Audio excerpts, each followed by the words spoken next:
오늘 주민 간담회는 재개발 재건축 사업에서 만난 여러 문제점들을 공유하고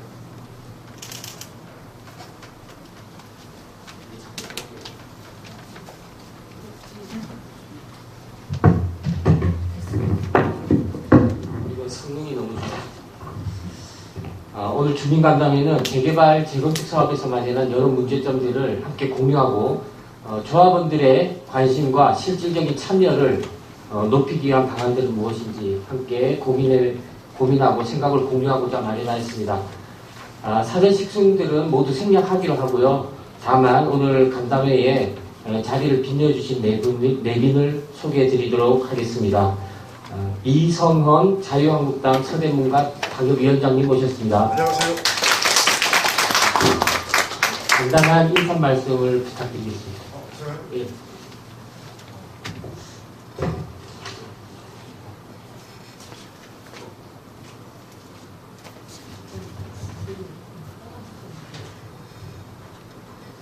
안녕하세요. 이성헌입니다.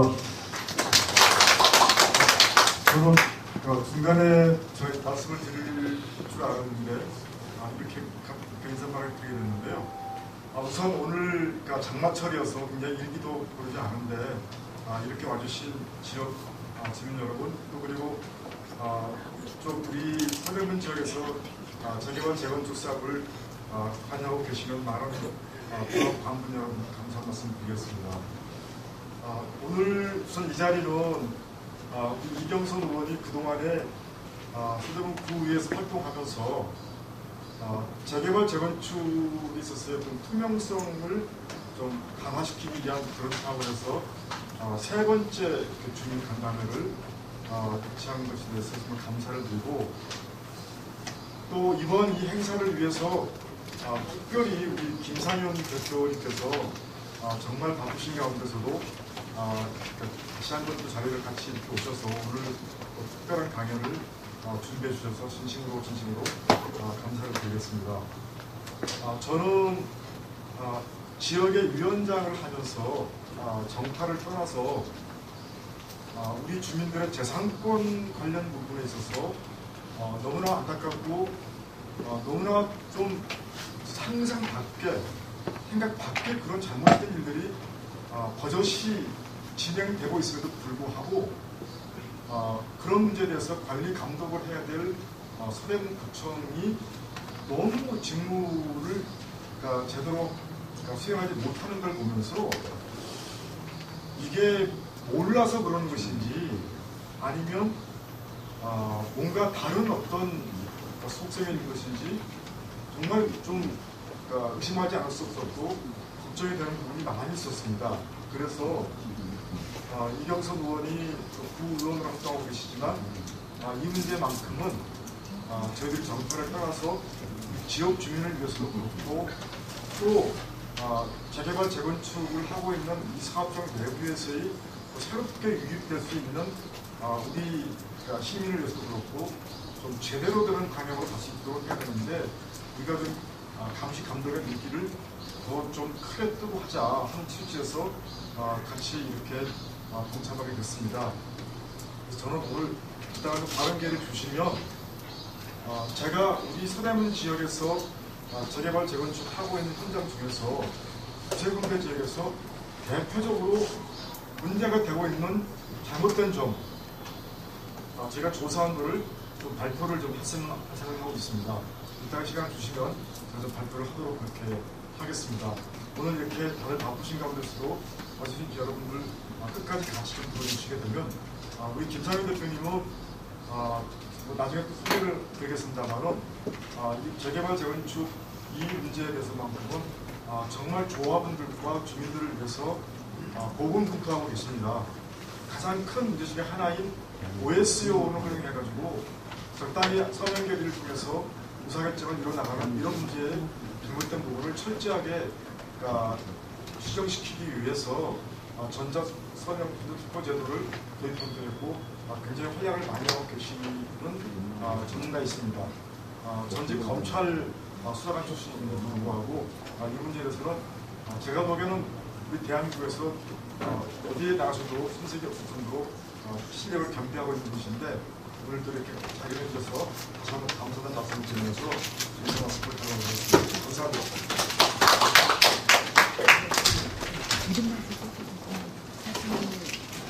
오늘 간담회 잠깐 소개를 해드리면 서대문구의 이경선 의원님께서 이제 진행을 해주실 거고요. 재개발 재건축 사업 전문가시고 죽은 조합을 살리기의 저자이신 김상윤 저스티스 파트니스 대표께서 발표를 준비를 해주셨습니다. 발표가 끝나면 질문과 자유로운 의견 개진 시간을 갖도록 하겠습니다. 그러면 지금부터 이경선 의원님께 진행을 부탁드리겠습니다. 감사합니다.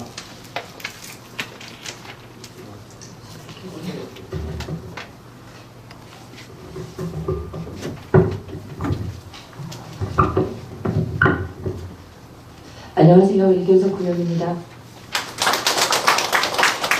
저희가 총 올해 들어서 1차, 2차, 오늘 이제 3차 재개발 재건축에 대해서 이제 간담회를 하고 있는데요.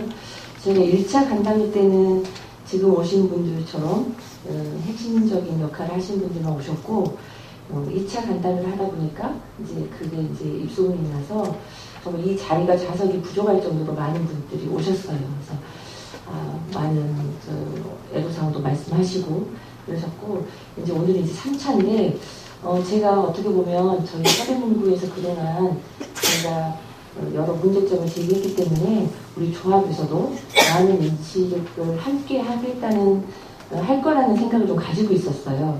그래서 일단 저희 의회 사무국에서는 조합의 팩스도 다 보내고 연락도 하고 개개인적으로 저희가 전화 문자도 드렸는데, 조합 사무실에서는 이걸 이제 홍보를 안 하셨는지에 대해서는 좀 안타까움이 있어요. 그래서 이제 어제 또 다시 부랴부랴 이제 개인적으로 또 연락을 드렸는데, 이제 평일이다 보니까 직장에 가시느라고 못 오신다. 하지만 내용은 비디오라도 찍어주시면, 올려주시면 충분히 숙지하시겠다는 말씀들을 하셨는데요.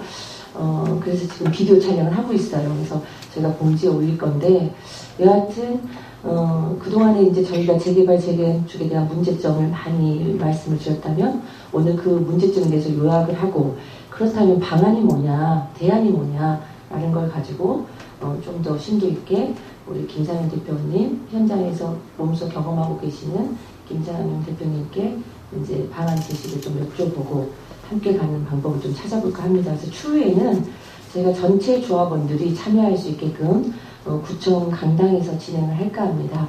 그래서 오늘은 이제 그동안 논의된 걸 좀 어느 정도 정리하는 의미에서 이렇게 여기 교회를 빌려서 했지만, 추후에는 그렇게 크게 하겠다는 말씀을 드리면서 더 관심 가져주십사 부탁드리고, 또 실은 저희가 장소가 이곳이 아니었습니다. 주민이 함께 할 수 있는 공간에 저희가 장소를 섭외를 했는데, 그곳에서 운영하시는 운영위원들이 주민을 위한 공간이다. 그러니 우리 오늘 이 행사를 주최할 수 없다라는 제가 통보를 며칠 전에 받았습니다.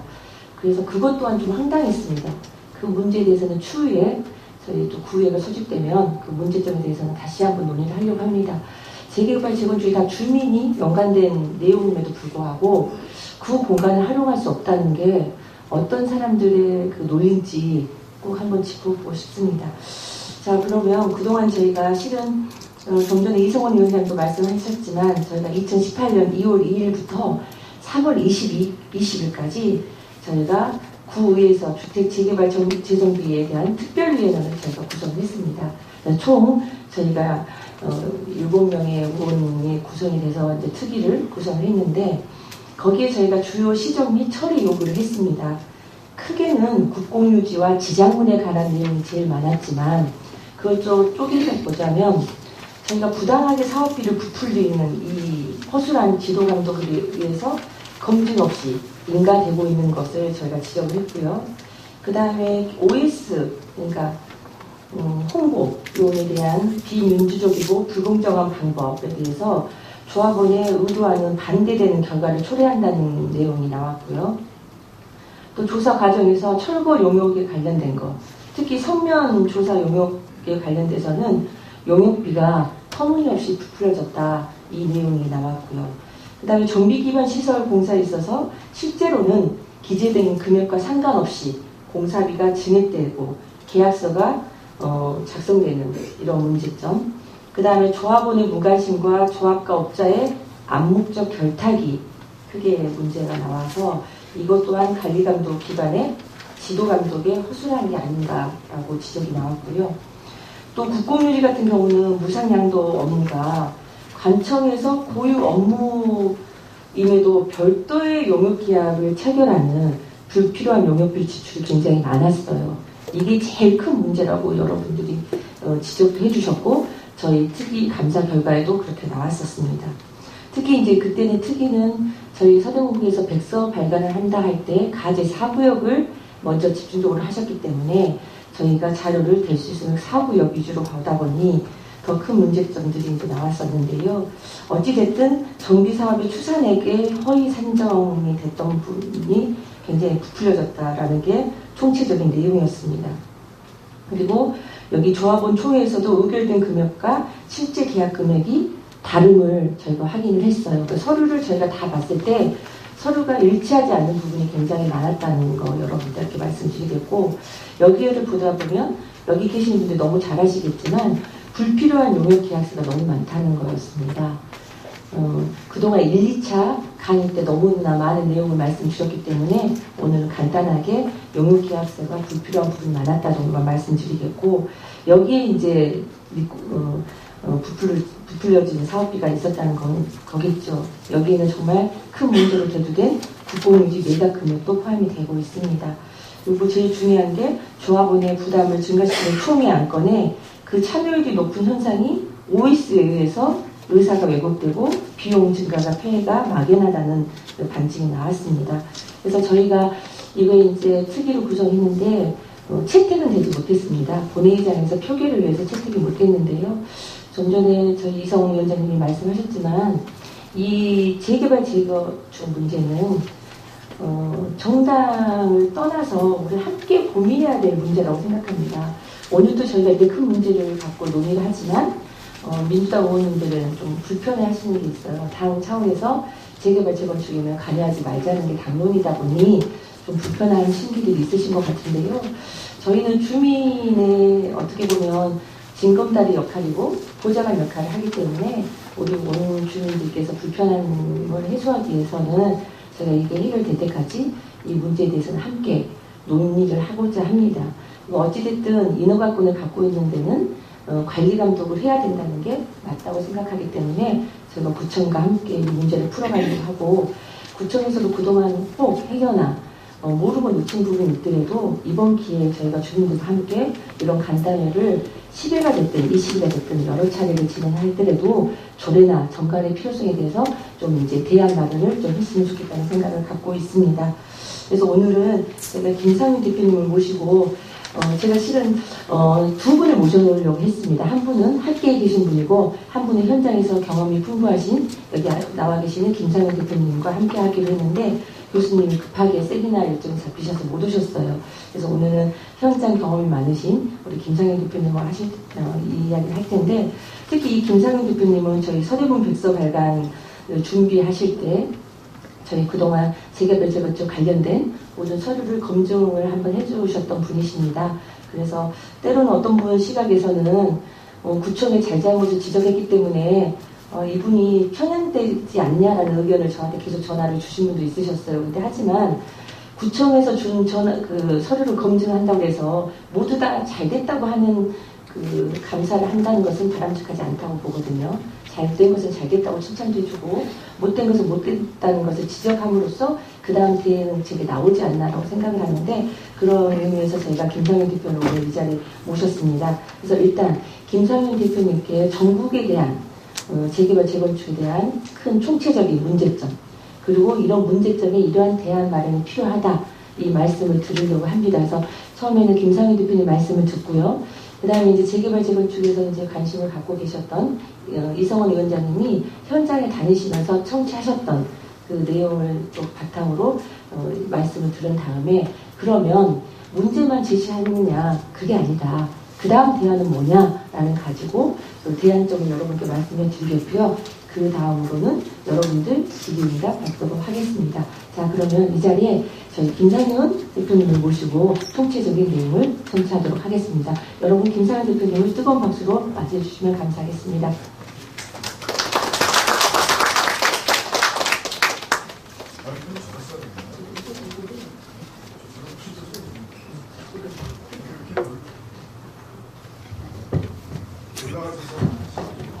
그거 들고 해.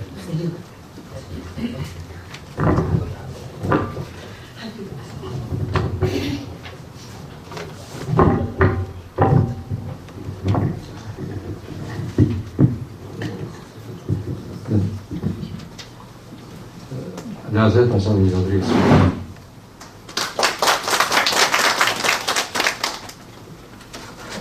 지금 이경선 의원님께서 자세히 설명을 해주셨고요. 여기 그동안에 작년에 우리 구청에서 하셨던 그러니까 특별위원회 활동 내용을 쭉 여러분들한테 개발적으로 말씀을 드렸는데 보고서가 채택이 안 되고 대고를 떠나서 이런 게 왜 채택이 안 되는지를 저는 잘 모르겠습니다만 이 똑같은 이야기를 저는 지금 몇 년째 하고 있습니다. 제가 인천시의회에 가서도 했고 그저께는 용산구의회에서도 했고 안양시의회에서도 했고 또 광명시 같은 경우는 제가 뉴타운 전체 점검반으로 들어가서 몇 달 동안 제가 들어오는 걸 되게 반대를 했었고요. 상대 쪽에서는 상대라 하면 조합 쪽입니다. 그리고 심지어 시의회도 반대를 했었습니다. 그런데 이제 어떤 형태로든지 그게 관철이 돼서 몇 달 동안 해서 지적사항이 거의 안 나왔는데 저는 11개 구역을 한 9일 동안 8일인가 9일 동안 해서 지적사항을 넘겨준 지가 한 서너 달 됐습니다. 하루에 한 개인지 2개 조합을 점검을 했거든요. 왜냐하면 전국 어디나 똑같으니까. 그런데 그걸 각 조합이 답변서를 아직까지 못 내고 있다고 들었습니다. 그래서 낼 수가 없죠. 왜냐하면 지적한 내용이 사실이 아니다라고 반박을 해야 했던가 해명을 해야 되는데 그럴 수 없는 내용들이었거든요. 범죄일 수밖에 없는 내용을 지적을 했기 때문에 그래서 아마 못하고 있고 7월 말까지 안 되면 대검에 TF팀에 넘기니 어쩌니 그런 얘기가 지금 흘러나오고 있는 걸로 알고 있습니다만은 제가 똑같은 이야기를 서대문구에서 작년에 특별위원회에서 뜨겁도록 했죠. 오랫동안. 그런데 그것이 채택이 안 된 거에 대해서는 상당히 유감스럽습니다. 왜냐하면 똑같은 내용을 보는 사람에 따라서 나쁜 걸 나쁘다고 얘기했는데 그게 보는 사람에 따라서 판단이 달라질 수는 없거든요. 그러니까 나쁜 것을 묵인하자라고 하는 사람이 있다면 민의를 대변하는 사람은 아니라고 생각됩니다.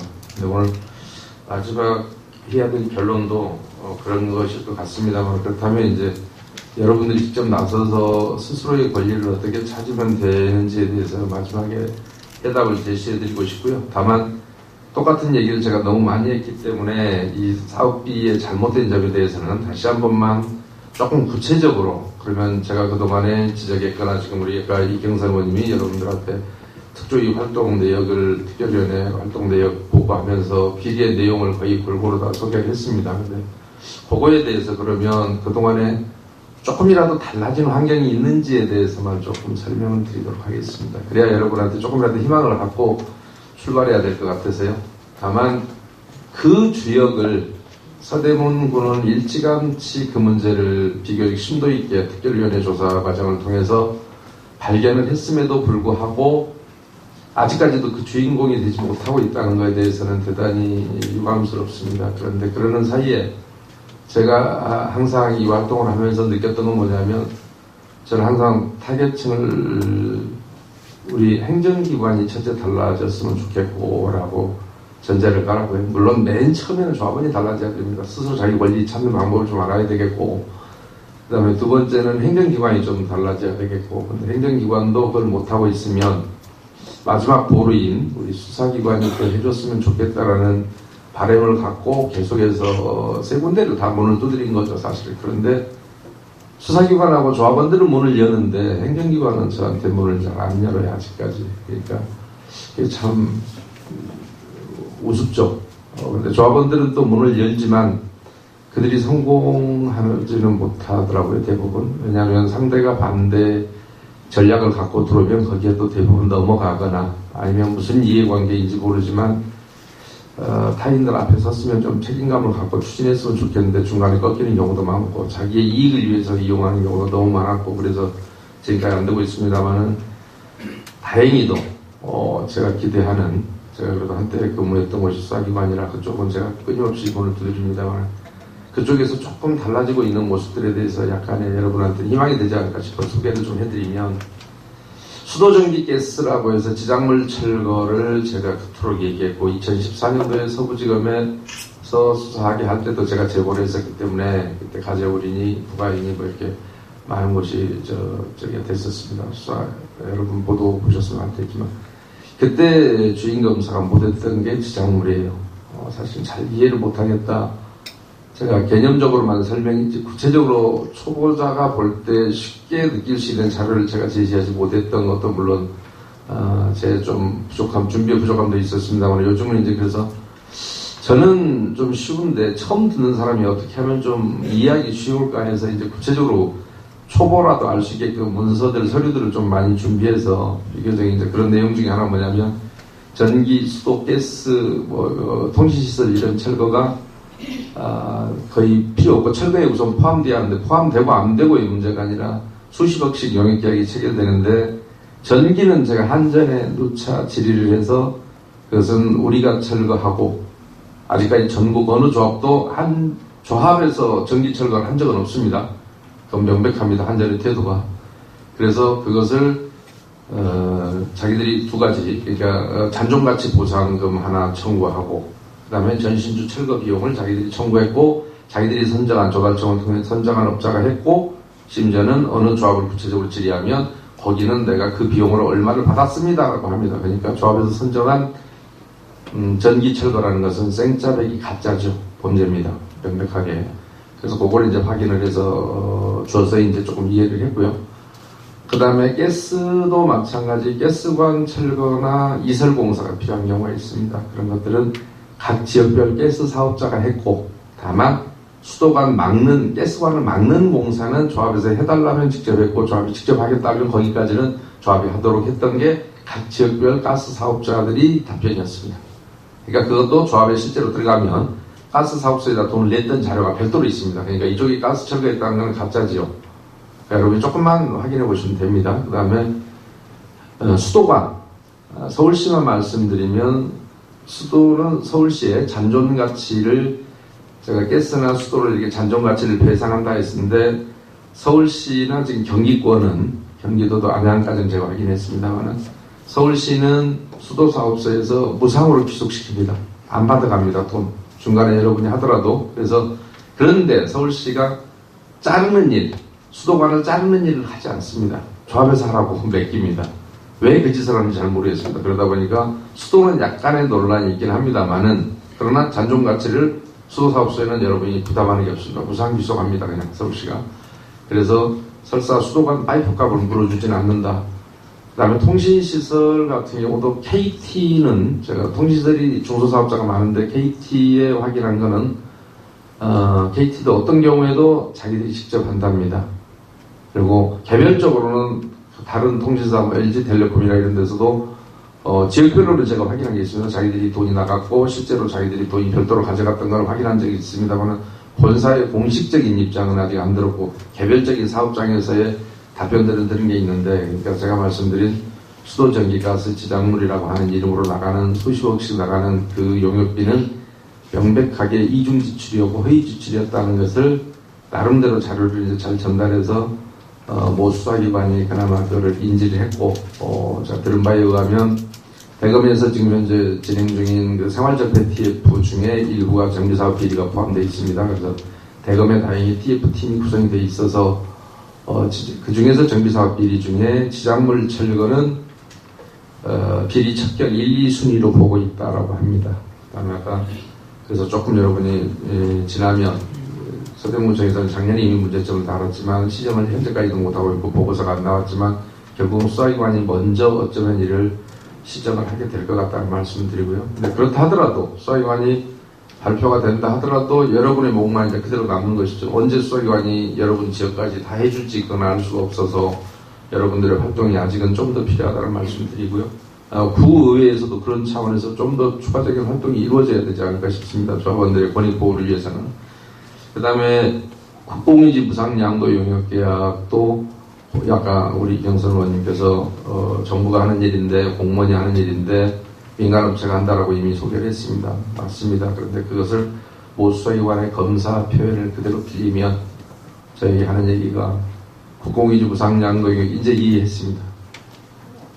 보면 볼수록 너무너무 기가 막힌 용역이었다라고 합니다. 왜냐하면 공무원이 일하는데 돈을 민간업체가 가져간다는 게 말이 됩니까? 예를 들어서 119가 소방차가 불을 껐는데 용역비를 다른 놈이 민간업체가 받으러 왔다 그러면 여러분 주시겠습니까? 그러니까 그런 황당한 일인 거죠. 그런데 그 부분은 뭐라고 해도 수사기관이 수사하고 나면 구청이나 인가관청은 부끄러움을 좀 느껴져야 됩니다. 왜냐하면 자기들이 인가하는 업무를 민간 용역업체가 했다라고 해서 계약서가 버젓이 올라오고 있고 서울시 클린업 시스템이 이 시간에도 그런 업체에 대한 입찰 공고가 나가고 있고 또 그 계약서가 클린업에 버젓이 올라와 있고 구청의 담당 직원은 여러분들은 여러분 조합만 들어가서 클린업을 볼 수 있지만 구청의 담당 직원들은 마스터 아이디가 있습니다. 그래서 구청의 컴퓨터로는 여러분 각 조합에 제한 없이 공무원들은 각 조합의 그 컴퓨터 홈페이지에 접근해서 어떤 잘못된 계약서가 올라와 있는지를 볼 수 있습니다. 그런데 계속해서 귀를 닫고 있는 겁니다. 행동도 하지 않고요. 그래서 그것도 이미 나간 돈이 있다면 빨리 범죄임을 자기들이 스스로 입증해야 돼요. 이거 제가 했습니다라고 해야 되고 이 업체 하지 않았습니다. 자기와 업체가 협의했다고 해서 용역비를 수십억을 가져갔는데 이거 저는 이 친구랑 협의한 사실이 없습니다. 그래서 자기가 스스로 수사기관에 고발을 할 수 있는 날이 오기를 바랍니다. 그리고 서대문은 그렇게 했으면 좋겠습니다. 오늘 제목이 투명성 강화를 위한 주민 간담회이지 않습니까? 그래서 다시 한번 좀 구체적으로 소개를 드리려고 합니다. 그 다음에 범죄 예방 대책 용역, 또 발생 개경 이런 것들은 제가 너무 많이 그동안 설명을 드렸고요. 근데 여러분이 쉽게 제가 마지막으로 그저께 어느 모 검사님한테 그걸 보내드렸습니다만은 우리가 경호와 경비는 약간 다른 개념입니다.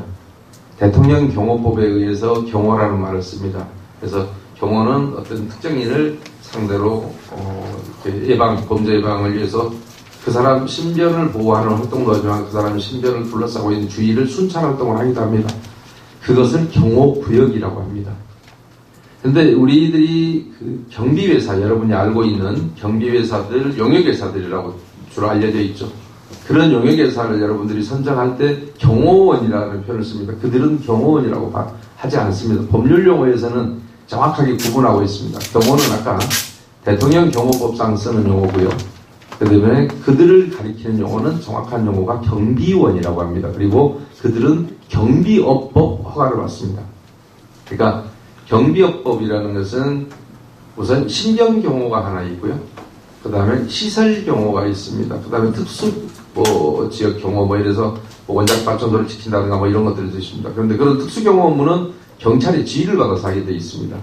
그러니까 마치 청원경찰 비슷한 그런 것들입니다. 그런데 그래서 신변경호와 시설경호는 다른데 여러분들이 범죄 예방으로 활동을 한다고 하는 업체들이 가져가는 용역비가 어떻게 되어 있냐면 순찰 업무를 한다고 되어 있습니다. 순찰 업무는 아까 대통령 경호법상 경호원은 경호구역 내를 순찰할 수 있습니다. 그 다음에 경찰관 직무집행법 2조에 의해서 범죄 예방 업무는 경찰관은 다음 각과 같은 업무를 수행한다. 그래서 범죄 예방 업무는 경찰관 직무집행법 2조에서 경찰관이 하도록 되어 있습니다. 그런 이유로 그 당시에 원래 도시정비법을 범죄 예방에 관한 초안을 마련할 때 우리 전효 의원이 초안 발의했던 그 안에는 민간업체가 순찰을 하도록 하자라고 되어 있었지만 최종 심사 단계에서 그게 폐기됐던 이유가 바로 경찰관 직무집행법과 충돌한다는 의미였습니다. 그러니까 법률은 경찰관이 하도록 되어 있는데 민간업체가 할 수 없는 것이죠. 근데 더 재미있는 것은 경비업법상의 회사들이 여러분들에게 순찰이라고 계약서에는 써져 있지만 실제로 경비업법을 허가를 받은 자가 만약에 어느 지역에 배치가 될 때는 여러분들이 조합원 총회장에 보면 경비회사들이 와서 그 소위 깍두기 안 좋게 얘기하면 그 애들이 들어와서 하는 걸 보셨을 겁니다. 그거는 집단 민원 현장에 배치될 수 있도록 경비업법 규정이 별도의 규정이 있습니다. 거기에서 아예 구체적으로 도시정비법상의 어떤 집단 민원 현장.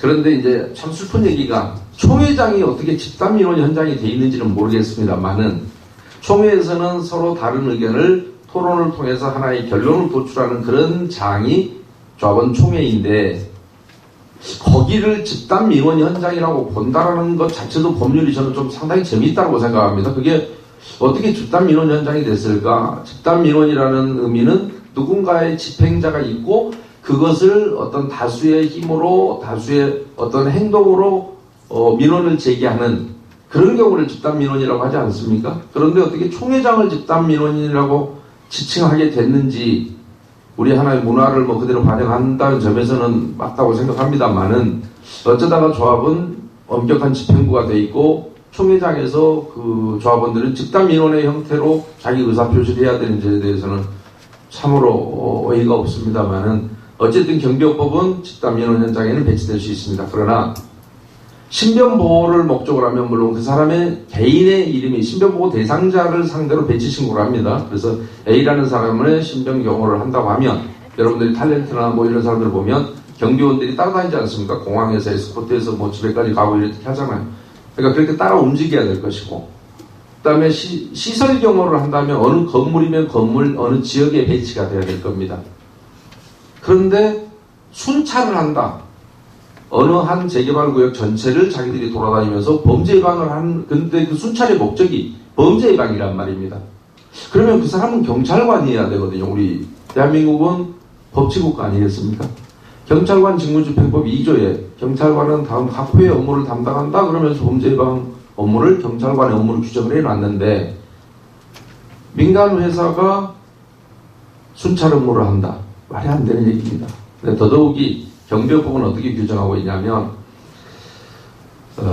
만약에 배치 신고를 하지 않고 배치가 되면 처벌 조항이 있습니다. 그러니까 경비원을 실제로 배치 신고를 안 하고 어느 지역에 데려다 놨다든지 그런데 또나 시설 경우 없는 A라는 건물이면 A라는 건물에 대한 시설을 경호하겠다고 배치 신고를 내야 되고 거기를 경호구역을 벗어나게 한 자는 3년 이하의 징역에 처하도록 되어 있습니다. 그러니까 이 교회에다가 배치 신고가 돼 있는데 이 친구가 앞에 있는 건물로 길 건너 건물에서 무슨 일이 있어서 그쪽으로 만약에 갔다라고 하면 그걸 옮기게 한 자는 3년 이하의 징역입니다. 그러니까 사장이 여기에 배치 신고 있으면 여기에 묶어놔야 되는 것이죠. 제가 그것을 어떻게 알게 됐냐 경비업법을 왜 자세히 보게 됐냐면 얼마 전에 어떤 비대위가 총회를 했는데 실수로 번지수를 잘못 찾아서 경비원을 배치를 했는데 자기 사무실에 한 거예요. 총회장은 거기서 20m 옆 건물이었습니다. 눈에 빤히 보이는 자리였는데 경찰서 정복과에서 오더니 너희들이 배치 신고된 자리는 이 건물이니 저쪽으로 이동하면 안 됩니다라고 경고를 하고 왔대요. 그래서 왜 그러지? 근데 조합원들은 못 모르고 그냥 일로 와라고 부르는데 경비원이 꼼짝 안 하고 안 움직대다. 그래서 어떤 규정이 있길래 그러지라고 경비업법을 찾아봤더니 그런 규정이 있었습니다. 그래서 더 재밌는 것은 지금까지 범죄 예방 업무를 했다라고 하는 경비업법에 의한 회사를 뽑는데 조합장이 범죄 예방 업체라고 선정 공고를 낼 때 경비업법 몇 조에 따라서 허가받은 업체 이렇게 됩니다. 그 자체가 오라입니다. 불능한 계약이었습니다. 할 수 없는 계약이었어요. 법률상 허용되지 않는 계약이었습니다. 그러니까 말이 됩니까? 법률상 허용되지 않는 계약에 수십억 원의 용역비를 지급하는 법치주의 국가에서 있을 수 있는 얘기냐 말이죠. 말이 안 되는 얘기 아니겠어요? 그런데 더 웃겼던 건 그 업체는 들어오는데 경찰서에 배치 신고를 한 적이 지금까지 제가 조사한 모든 구역에서 단 한 건도 배치 신고 된 적이 없습니다. 그러면 배치 신고를 안 하고 들어와도 처벌 조항이 있고 그런데 배치 신고를 하려면 할 수가 없죠. 왜냐하면 조합원이 500명이다 그러면 범죄예방업체가 와서 업체라고 하는 그런 업체가 있다는 게 더 신기하지 않습니까? 경찰관의 직무라고 아까 경찰관 직무집행법에 돼 있는데 근데 그런 업체, 그런 걸 표방하는 업체는 있을 수 있으니까 표방하는 업체가 들어오면 배치 신고를 안 하고 들어오면 처벌조항이 있지. 배치 신고를 하려면 조합원 200명의 명단에다가 한 명씩만 붙여도 200명이 필요할 거 아니에요. 단 하루만 해도 인건비가 얼마나 나갈까요? 그런데 두세 명이 순찰한다고 돌아다니면서 수십억의 용역비를 가져가는 게 지금 재개발 현장이었습니다. 그런데 이거에 대해서 더 이상 누가 어떻게 재론을 할 수 있을까요? 그런데도 그런 불합리함을 이야기하면 그것을 구의회에서 제기하면 집행부는 그걸 뼈아프게 받아들이고 인가권을 행사하지 않았더라면 자기들이 그리고 계약서를 공개 안 하면 안 한다고 계속 지적이 들어옵니다. 공개 실적도 평가합니다. 그러니까 범죄에 관한 계약서를 다 공개함으로 해서 자기들은 보고 있고 제지하지 않고 있고 이런 이상한 행정이 되어 있습니다. 클린업 시스템은 그래서 제가 개인적으로 아주 호평을 합니다만 범죄의 일반화에 성공시킨 인터넷 시스템 그러면 서울시 클린업 시스템이라고 생각합니다. 그게 좋은 줄 알고 부산시도 광역 홈페이지를 똑같이 만들었습니다. 부산시와 서울시가 그러니까 전국적으로 가장 정비사업 범죄를 일반화시키고 보급시키는데 대단히 혁혁한 공을 세우고 있는 겁니다. 기가 막힐 일입니다.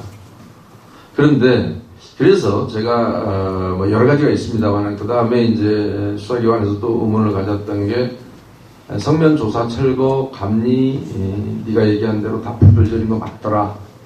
그러나 업무상 배임을 어떻게 하면 그러면 배임죄를 역는다 하겠냐 해서 개인적으로 그건 법률 문제라서 제가 여러분한테는 소개를 안 드리겠습니다. 이렇게 하시면 됩니다 했더니 딱 무릎을 쳤습니다만 아 그거구나라고. 그래서 아무튼 지금 수사기관이 뒤늦게나마 이제 조금씩 모델은 하나씩은 만들어낼 겁니다만은 전국의 조합은 1200개나 있고 이 시간에도 어쩌면 범죄가 완전 범죄의 형태로 끝나간다는 게 참 가슴 아픈 일입니다. 아까 가재울 사구역 얘기 정비기관 시설이 56억이었는데 176억이 플러스 56억짜리가 있었고 또 176억을 플러스 했는데 그것도 인가를 내줬다. 근데 거기에 관한 자료가 없는데 인가를 내줬다라는 서대문구청의 결정적인 실책입니다만 청산조합이 만약에 있다고 아직 남아있으면 가재울 사구역 제가 조합원이라면 저는 서대문구청장을 상대로 반드시 손해배상 청구를 할 겁니다. 저라면. 왜냐하면 뒤늦게라도 구제 활동을 하면 좋겠는데 안 하면 그것으로 인해서 인가권을 잘못 행사함으로 인해서 피해를 봤던 당사자들만이라도 그것을 못하게 해야 되지 않을까라는 생각을 저 개인적으로 해봅니다. 그러니 구청 쪽에서는 저를 안 좋아할 것 같긴 합니다. 그런 얘기 하고 다니니. 근데 다만 제가 조합원이 아니라서 제가 실행은 하지 않을 겁니다만은 그래야 되지 않을까 하는 생각이 듭니다. 왜냐하면 백서가 만들어지고 그것을 은폐한 게 중요한 게 아니라 알고 난 이후에 발생했던 피해들이 계속해서 상존하고 있는데 똑같은 내용이 피해가 반복되고 있는데 왜 구청에서 그것을 지도하거나 개선하려고 하지 않는지 잘 모르겠습니다. 그러니까 인가를 안 내줬더라면 효력이 없어야 되는 행정행위들이 전부 인가를 내줌으로 해서 효력을 발생하는 것이기 때문에 그렇다는 말씀을 드리고요. 그리고 여러분들이 아시다시피 그러면 대책이 뭐냐라고 하는데 제가 조합원을 찾아뵙는다라는 얘기를 하는 이유가 뭐냐면 행정기관과 조합원이 먼저 스스로 고치고 조합원이 제안하고 행정기관은 받아들이고 하면 수사기관이 개입할 여지가 없겠죠. 그런데 지금이라도 수사기관에서는 한쪽에서는 수사를 하고 있다고 하니 그러나 여러분들 입장에서는 지금 이 시간 이후부터라도 여러분이 가짜 사업비와 잘못된 사업비들로부터 해방되는 길은 제가 이런 얘기를 알려드린다 하더라도 이 자리에 조합원 전체가 와 있으면 알아서 하겠지만 결국에는 여러분이 더 잘 아다시피 OS라는 존재들이 들어와서 이 모든 잘못된 계약도 여러분들이 총회에서 적극적인 지지로 의결한 것으로 되어 있으니 이 제도를 개선하지 않고는 앞으로 어떤 투명한 방법을 찾을 수가 없다. 그러니까 다시 말하면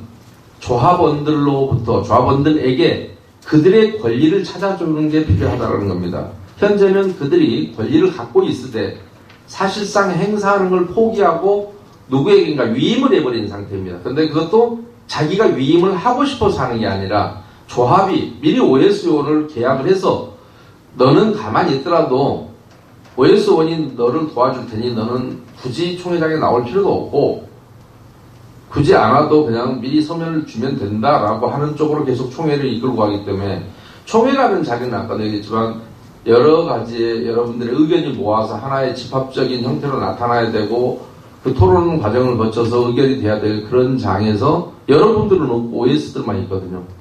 거기 오는 사람이 이래봐야 10% 정도만 올 것이고 나머지는 집에 가만히 앉아서 OS한테 보냈는데 뭐 어련히 알아서 했겠나. 그래서 그리고 조합원들한테 참 안 먹히는 게 그런 겁니다. 그러니까 구속이 되면 잘못이 있다고 생각하고 구속이 안 되면 별 문제가 없다고 생각하는 것 같습니다. 근데 물론 앞으로 수사기관이 아까 제가 말씀드린 걸 유형별로 성과를 나타내면 전국에 있는 조합장 치고 거기서부터 자유로운 사람은 단 한 명도 없습니다. 단 한 군데도 아직은 거기에서 자유스러운 조합을 아직은 제가 보지 못했습니다. 그래서 전원이 잠재적 피해 상태에 있는 건 맞을 겁니다. 그러나 주민들이 아직 그것을 몰라서 그렇고 그래서 여러분들이 의결권을 회복하기 위해서는 직접 의결권을 행사할 수 있는 시스템을 마련해야 되고 그것을 저는 유일한 대안이 전자투표라고 얘기를 합니다. 그런데 그것을 각 조합원들이 총회 의결 방법으로 도시정비법에서는 총회 의결 방법에 대해서는 정관으로 정해라라고 위임을 해버렸고 정관에 대해서는 구청장의 업무 소관으로 아예 인가권자에게 문의해라라고 국토부에서는 아예 답변도 하지 않습니다. 정관에 대해서 표준정관이라는 걸 만들긴 했는데 거기에 대해 질의를 하면 이것은 표준 아닐 뿐이고 구체적인 것은 인가권자인 구청장하고 상의해야 되기 때문에 표준정관에 이런 내용이 있는데 이게 무슨 뜻이에요? 라고 얘기하면 답변하지 않습니다. 다만 공무원들끼리에는 답변을 합니다. 마포구청장이 서대문구청장이 국토부에 질의하면 답변해 줍니다. 자기들이 표준안을 만들었기 때문에. 그러나 일반 민원인이 국토부에다 표준정관의 해석을 의뢰하면 답변하지 않습니다. 자치구청장에게 문의하시기 바랍니다 라고 해버립니다. 그러니까 총회 의결 방법, 정관을 정하는 것은 자치구청장의 고유 업무이기 때문에 이를 자치구 의회에서 정관에 이러이런 내용을 넣어주세요라고 하는 조례안을 만드는, 조례가 그렇다고 형사처벌을 규정하는 건 아니니까요. 조례안을 만드는 것이 상위법에서 위임한 것이 없다고 하는데 위임한 것이 없는 게 아닙니다. 모든 사항을 위임하거나 그러지는 않습니다. 물론 위임 사항을 구체적으로 시도조례로 정하게 만들기도 합니다만은 자치구의 사무인 경우에 그것을 얼마든지 시도조례로 만들 수 있고 실제로 서울시 같은 경우도 선거관리 규정이라는 걸 만들었지 않습니까? 그건 총회 의결사항이거든요. 거기에는 전자투표 하게 돼 있습니다. 자, 법률로는 도시정비법에서 시공사 선정은 전자투표라고는 안 해놨지만 OS를 못 쓰게 되어 있습니다. 그러니까 많은 부분에서 한쪽은 임원 선임, 유일하게 총회 결의사항이 많은데 임원 선임에 대해서만 서울시는 OS 쓰지 말라라고 하면서 대안으로 전자투표를 제시했고 법률에서는 시공사 선정 때만 OS를 못 쓰도록만 했지 제한은 하지 않았어요. 못 쓴다는 것만 원칙을 표명했고 그렇다면 정관은 총회 의결 방법은 정관으로 법률이 정하라 했고 정관은 자치구청장의 인가사무에 속하고 그러면 그 정관을 어떻게 해서 우리 구를 합리적으로 운영할 것이냐라는 것에 대해서 구의회가 조례를 만드는데 상위법의 개념이 없다 그러는데 아니요. 전자문서 및 전자거래기본법 4조 1항에 보면 문서는 그러니까 문서로서의 효력을 전자문서라고 해서 법률을 그대로 읽어드리면 전자문서는 다른 법률에 특별한 규정이 있는 경우를 제외하고는 전자적 형태로 되어 있다는 이유로 문서로서의 효력이 부인되지 아니한다라고 되어 있거든요. 그러면 상위법에서 전자문서에 대해서 문서의 효력이 있다. 정관에 대해서도 서면으로 할 수 있다. 서면이 문서라는 얘기 아닙니까? 그런데 그 서면이 제한하는 규정이 없으면 다른 법률에 제한하는 규정이 없으면 문서로서의 효력이 있다는 거예요. 그러면 당연히 그 서면을 구체적으로 조례안을 만들어서 자치구청장이 정관에 대한 인가권을 갖고 있으니 자치구청장의 업무 중에서 이것이 더 합리적입니다. 서울시는 하면 되고 서대문구는 안 되고 그렇습니까? 서울시는 실제로 인가관청이 아닙니다. 오히려 정책관청이지 인가관청 아니지 않습니까? 그런데 서울시 조례에서도 시공사 선정에 관해서도 무슨 조례를 만들고 있고 임원 선임에 대해서 조례 만들고 있는데 그런 모든 것들이 총회 의결사항이란 말입니다. 그런데 그것을 위임하는 규정이 없다? 아니요. 제한하는 규정이 없죠. 구체적으로 위임 안 했다 그래서 무조건 조례를 못 만든 게 아니라 제한하는 규정이 없으면 자치구 사무에 대해서는 조례로 얼마든지 좀 더 합리적인 방법이 있다면, 다만 그 조례가 상위법을 위반해서는 안 되겠죠. 그러나 어떤 경우에도 위반할 일은 없지 않습니까? 총의결 방법 정관으로 정하라 돼 있고, 정관에는 서면이 가능하다고 돼 있는데, 전자문서 기본법을 봤더니 전자문서로 되어 있다는 이유로는 법률의 규정에 제한이 없으면 문서로서의 효력은 부인되지 않는다. 그러면 전자문서도 하나 끼워 넣자. 이 서면에다가 우리 구 같으면 전자문서 가능하게 해라. 법률에는 서면이 가능하게 돼 있으니까요. 그리고 다른 법에서 보면 정비법만 정비법인가요? 아니 법률인가요? 전자문서 및 전자거래 기본법도 똑같은 법률 아닙니까? 그러면 자치구의 사무에 대해서 합리적으로 일처리를 하기 위해서 구의회가 조례안을 만들고 그것을 집행부에 줬을 때 집행부에서는 법률의 상위 규범에 어긋남이 없으면 당연히 구체적인 사항을 정하는 게 자치법규이기 때문에 일일이 법률로 세세한 사항까지는 다 못 정하는 경우가 많이 있지 않습니까? 또 지역의 특성도 감안해야 될 것이고, 그런 것 때문에 자치구의 조례 같은 게 필요한 것이고요. 예를 들어 어떤 경우는 뭐 환경적인 영향, 지역적인 영향 이런 것들을 반영해야 될 필요가 있는 조례들도 있지 않습니까? 지역별로는 전국이 똑같을 수는 없잖아요.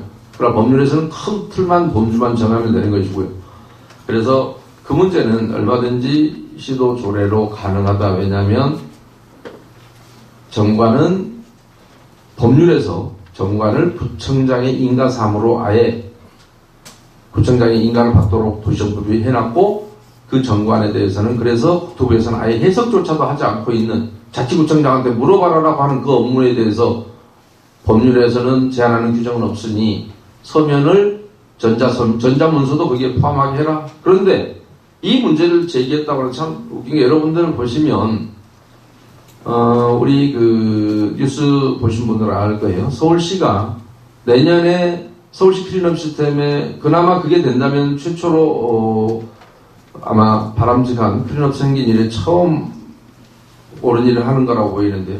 내년에 전자투표 시스템을 외주를 주겠다라고 이미 발표했지 않습니까? 그리고 서울시 업무 분장표에 보면 전자투표 담당이 있습니다. 그러니까 서울시가 하면 되고 서대문구가 하면 안 된다. 근데 언제 서울시가 할 때까지 기다릴 거냔 말입니다. 위에서 형님이 시킬 때까지 밑에 동생은 기다려야 되나요? 그런 구조는 아니지 않습니까? 그러니까 서울시는 정책관서일 뿐이지 인가관청이 아니라고요. 인가권을 행사하지 않아요. 그러면 인가권을 행사해야 될 쪽에서 빨리 탄력적으로 이 문제를 해결하면, 그걸 보고 서울시도 오히려 거기에서 영감을 얻는다는, 시스템 개발하는 건 서울시의 몫이고, 그러나 지금이라도 구에서는 OS를 못 쓰게 하고 전자투표를 쓰게 하면 각 조합별로 얼마든지 전자투표를 할 수 있단 말입니다. 그러니까 그 문제에 대해서는 서울시가 이미 추진하고 있는 문제이기도 한데, 그 문제에 대해서 자꾸 총회 의결 방법을, 그러니까 정관을 정한 총회 의결 방법을 이렇게 상위법에 어긋나지 않는 범위에서 합리적 운영 방안을 제시한다는 의미가 있는 것이지, 굳이 뭘 위임을 안 받았기 때문에 위임 규정이 없어서 못한다 그런 의미는 아닙니다. 위임 규정은 분명히 총회 의결 방법 정관을 하라고 했고, 정관은 시장 군수의 인가를 받으라고 했으면 이미 위임을 한 거 아니겠습니까? 그래서 그 정관 의결 방법을 어떻게 합리적으로 정하느냐를 조례안으로 한번 만들어서 하셨으면 좋겠는데, 그 내용이 특별한 아이디어가 아니라 그나마 서울시가 총회 의결 방법 중에 하나였던 선거관리 규정, 소위 2015년 5월 7일 고시했던 그 내용에서 나온 걸 상당 부분 그대로 뺏겨서 해도 충분히 가능하다라고 보입니다. 거기에서 사용했던 용어, 실제로 그 용어를 다른 전자적 의결 시스템 상법이나 무슨 집합건물법, 그 다음에 공동주택관리법 이런 데서는 하고 있거든요. 법률로 아예 정해놨어요. 그런데 여기는 법률에서 정관으로 위임을 해버렸으니, 그래서 그 정관이 자치구 사무가 돼 있는데 그거에 대해서 구체적으로 정하자는데 상위법에 있니 없니 소리가 좀 불필요한 논쟁이 아닌가 개인적으로는 그렇게 생각을 했습니다. 왜냐하면 그분도 구체적으로 요거에 대한, 그리고 서울시는 그러면 상위법에서 어떤 규정에 의해서 선거관리 규정 만들었냐라고 하면 그게 더 웃기는 얘기일 겁니다. 상위 규정이 없거든요. 선거관리 규정을 뭘 서울시한테 만들으라고 상위 규정에서 뭐라고, 임원의 선거관리법 뭐 시도지사가 뭐 정하라 이런 내용 없지 않습니까? 그러니까 그렇게 돼 있다는 말씀 드리고요. 그래서 전 그 전자적 의결 방식은 총회 의결에 있어서 조합원의 의사가 직접 전달되는 방식이다라고 저는 생각하고 있고, 다행히 뒤늦게라도 서울시가 내년부터는 전체적으로 전자의결 시스템을 외주를 주어서 도입을 하겠다. 그러면 이제 서울시의 클린업에 그게 등재가 되고 하면 그때는 여러분이 무료로 이용할 수 있겠죠.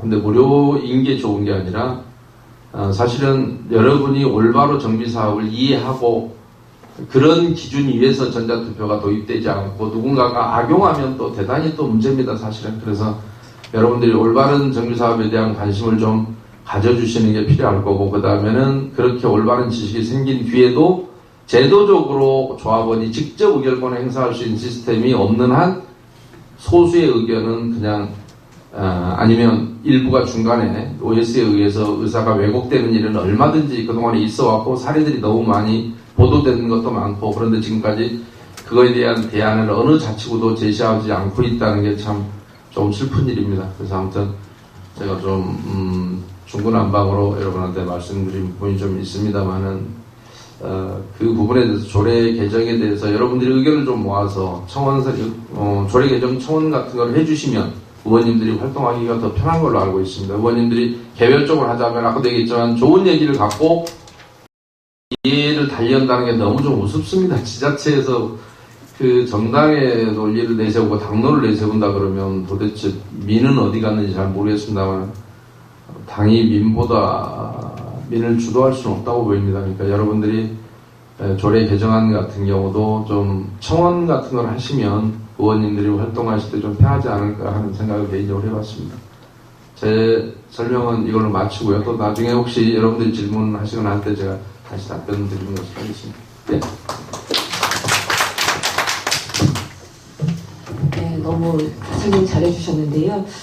실은 제가 얼마 전에 구정질문을 하면서 실무적으로 연구를 많이 하시고 또 현장 경험을 통해서 이제 그 잘못된 부분을 많이 말씀하셨던 데 비해서 저는 뭐 지역의 이제 위원장으로 있기 때문에 그 문제에 대해서 전문성도 부족하고 여러 가지 또 법적인 부분에서 이해도 좀 떨어진 것이 사실입니다. 그래서 좀 그걸 양해하시고 들어주시고, 오늘 여기 우리 부가현 2구역에 지금 일하고 계시는 우리 조합 간부님들이 오셨는데 정말 반갑습니다. 근데 굉장히 좀 특히 거북한 얘기를 제가 좀 하더라도 좀 이해를 좀 해주시기를 부탁드립니다. 저는 제가 이제 이명박 시장이 들어와서 이 지역의 재개발, 재건축 사업들을 조금 더 효율적으로 진행하자라고 하면서 뉴타운 사업이라는 제도를 도입을 했습니다.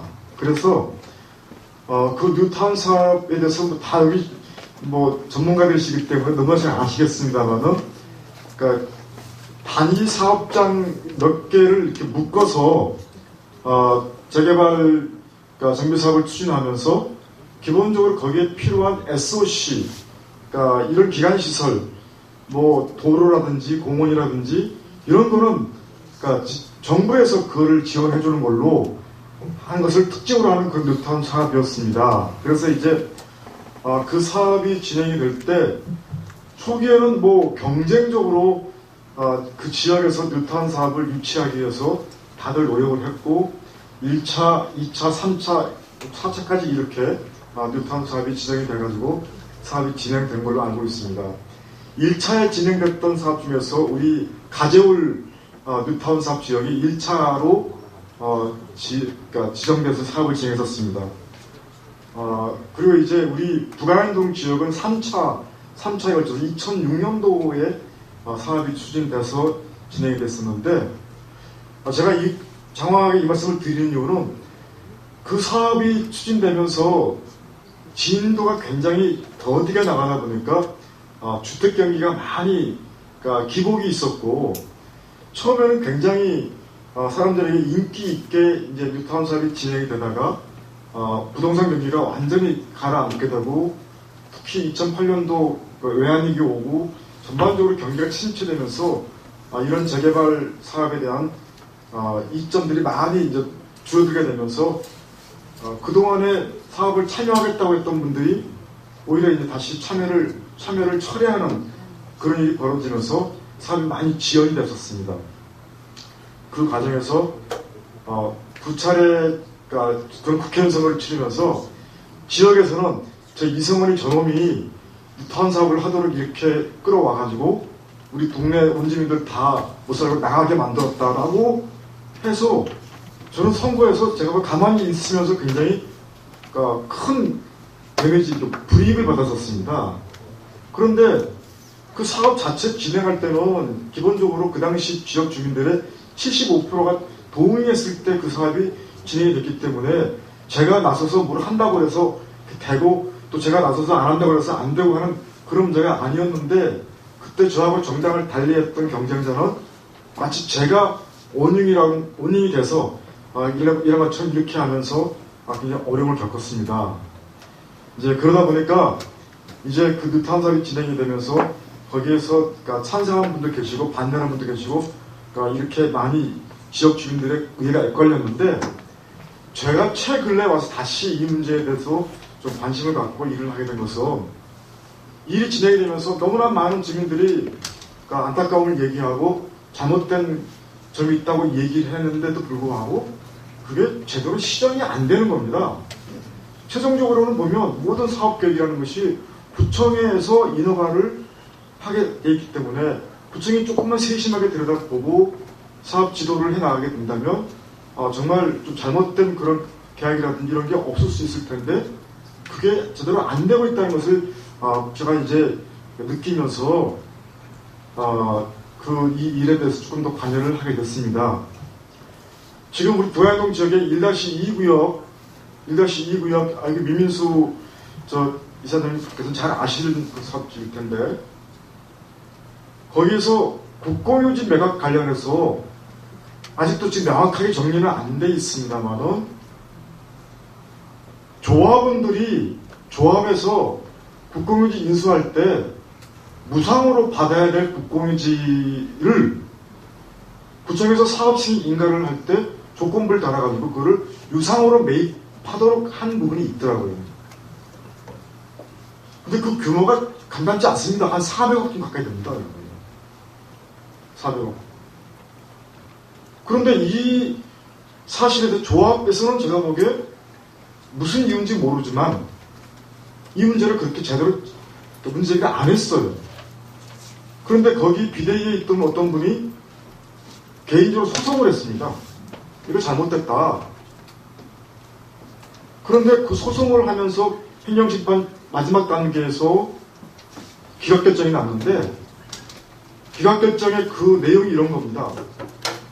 사업 승인 인가 전에 조합에서 유상으로 매입하도록 하는 부분이 사업 승인 조건에 들어있었다.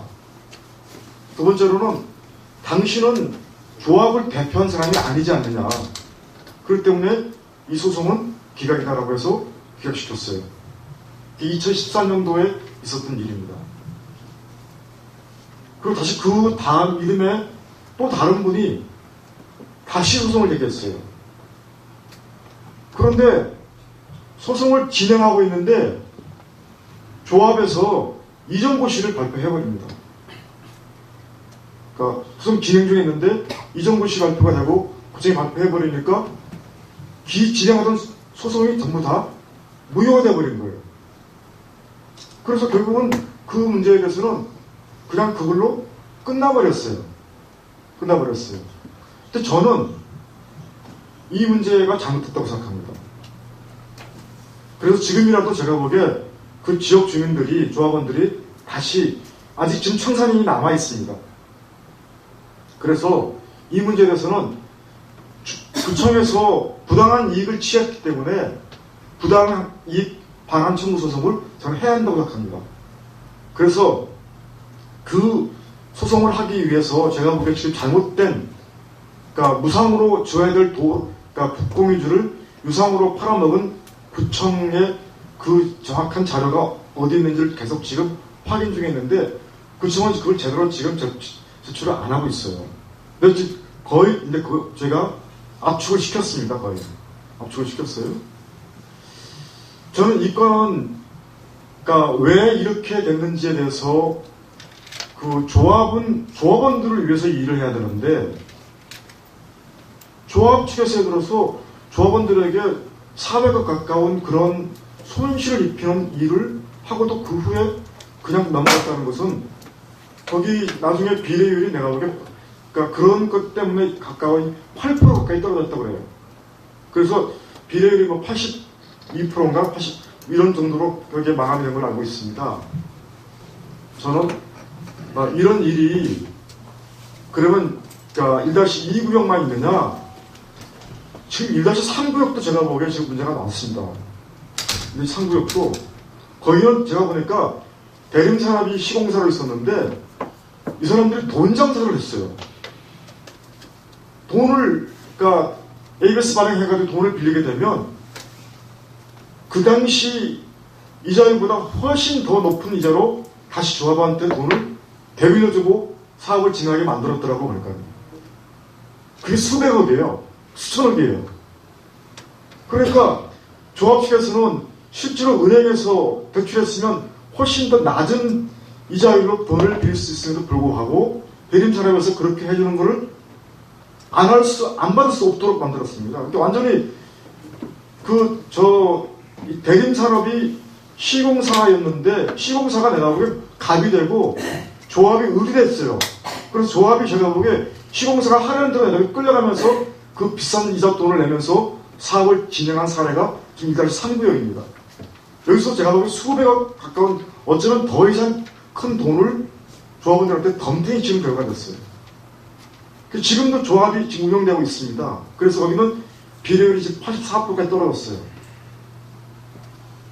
저는 이런 일이 벌어지는데도 불구하고 구청에서 이거는 우리가 뭐 조합 내부에서 한 일인데 우리가 어떻게 그걸 관여할 수 있겠느냐라고 발표할지 모르겠습니다만은 제가 보기에는 이런 일이 처음에 있는 사업장만이 아니고 각 단위 사업장별로 대부분 다 있는 일이기 때문에 이런 잘못된 부분은 얼마든지 지적을 해줘서 이렇게 가지 않도록 할 수 있음에도 불구하고 저는 구청이 제대로 관리 감독을 하지 않았지 않느냐. 이게 여기에 이제 어떤 고의성이 있는지 아니면 무지해서 한 것인지 아니면 어떤 다른 것이 있는지에 대해서는 저는 밝혀질 필요가 있다고 봅니다. 특히 우리 서대문 지역에서는 지금 동해안 2구역 거기 지금 앞으로 지금 사업을 진행해야 됩니다. 금년 중에 지금 관리처분 인가 내겠다고 그 구청장이 얘기했습니다. 3구역 같은 경우는 거의 4,600세대가 들어오고 사업비가 4조가 넘는 이제 그런 현장인데 얼마 전에 1-2구역에 아까 얘기했던 1-2구역에 조합장을 했던 사람이 여러 가지 자격조건이 미비한데 불구하고 3구역 조합장으로 다시 피선이 됐습니다. 그것도 구청장이 적극적으로 뒤에서 도와줘서 저는 굉장히 잘못됐다고 생각합니다. 조합장의 거주 조건도 맞지 않고 그리고 총회를 열었을 때 여러 가지 문제가 많았음에도 불구하고 심지어 KBS 9시 뉴스에 나왔습니다. 죽은 조합원이 이미 사망한 조합원이 서명계류서에 사인해가지고 서명계류 한 걸로 해서 그 조합장 선출을 했어요. 죽은 사람이 어떻게 건설에서 나와서 그 사인했겠습니까? 다 가로로 만든 거죠. 그런 게 제가 보기에 지금 수백 장이 있는 거예요. 근데 그거를 구청에 제가 보기에 다 덮어놓고 제가 보기에 무조건 다 인정해줬어요. 저는 이걸 보면서 도대체 이게 뭐냐?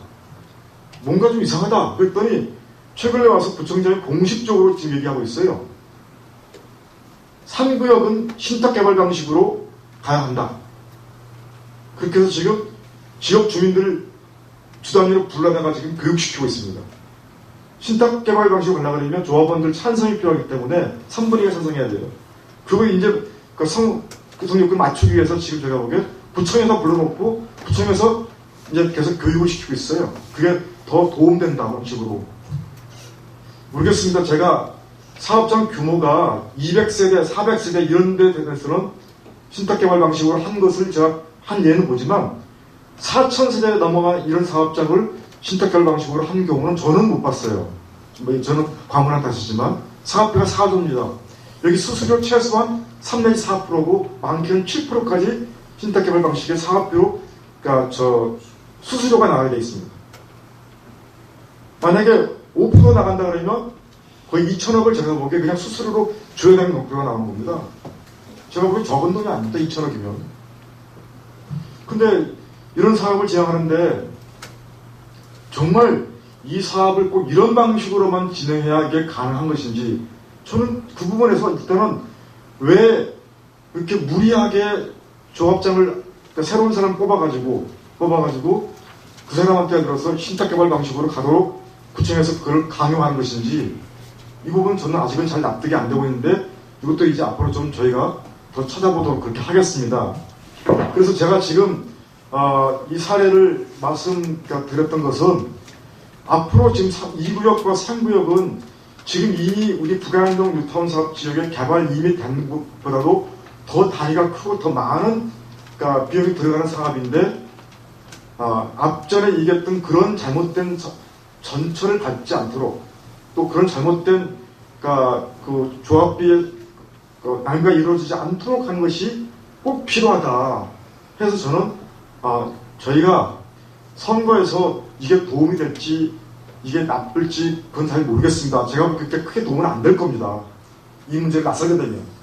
그래서 저는 제가 우리 지역의 발전을 위해서 주민들을 위해서라면 내가 설사 불이익을 받는 한 있더라도 이 문제에 대해서는 정확히 짚어줄 것이 필요하겠다 싶어서 좀 이렇게 이 일을 하고 있습니다. 그래서 저는 여러 가지 면에서 부족하기 때문에 더 전문가들의 의견을 더 많이 듣고 배워야 되겠습니다만은 여기 오신 오늘 여러 그러니까 지역 주민 여러분께서 저희가 하는 일 자체가 특정하게 어떤 정치적인 의도라든지 다른 업체와 무슨 연결해서 한 것이 아닙니다. 정말 우리 조합이 그러니까 깨끗하고 투명하게 잘 운영이 돼서 조합원들에게도 이익이 많이 가고 우리 주민들에게도 또 새롭게 오는 분들에게도 좋은 이익을 주기 위해서 이 일을 하고 있다는 점을 말씀드리고 저희가 지금 아까 얘기했던 요 케이스 외에도 지금 두세 가지가 더 있습니다. 그래서 그거는 더 좀 완결도를 높여서 저희로서는 저희가 책임 추궁할 수 있는 한계가 있기 때문에 소송을 하거나 아니면 대검 뭐 지금 이 문제에 대해서 재개발 재정비 사업에 대해서 TF팀이 구성이 돼가지고 그 비리를 조사하고 있는 검찰 전문 팀이 있다고 그러니까 그쪽에 다 자료를 넘길 수 있도록 그렇게 해서 잘 마무리할 수 있도록 하겠습니다. 감사합니다.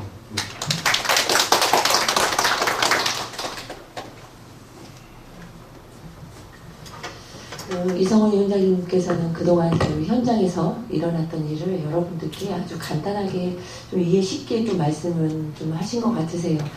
또 더 많은 이야기가 있는데 또 여기가 그 이야기를 다 토해낼 수 있는 자리가 아니기 때문에 제가 위원장님께서 간단히 말씀해 주신 걸로 알고 있습니다. 지금 저희 구청에서도 관계 우리 공무원분도 와 계시는데 그동안 저희가 오늘 어떠한 질문이 있어서 답변을 꼭 하시라고 오신 자리가 아니고 이런 의견들이 있다라는 걸 이제 알려드리기 위해서 오늘 이 자리에 오셨고요.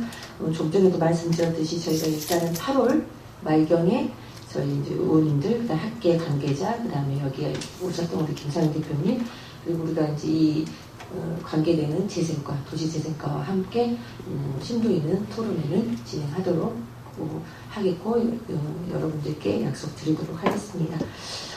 예컨대 이제 우리가 이제 여러 이야기들이 나왔는데 또 궁금하신 점도 있으실 것 같으세요. 그래서 또 시간은 좀 됐지만 여러분들의 질문 받고 또 답변해드리는 걸로 하겠습니다. 그래서 김상현 대표가 되셨던 또 그동안 현장에서 이성원 위원장님 하셨던 부분에 대해서는 확인해 보실 게 있는 부분이 계시면은 두 분께 질문해 주시고 또 추후에 우리 구에서도 이렇게 좀 제대로 해봐라 하는 의견이 있으면 선택토록 하겠습니다. 자, 그럼 질문 받도록 하겠습니다.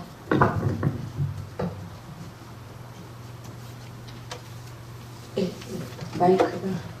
마이크가 없을 것 같은데요. 저는 이제 홍대 제일건축 거기 조합원인데요.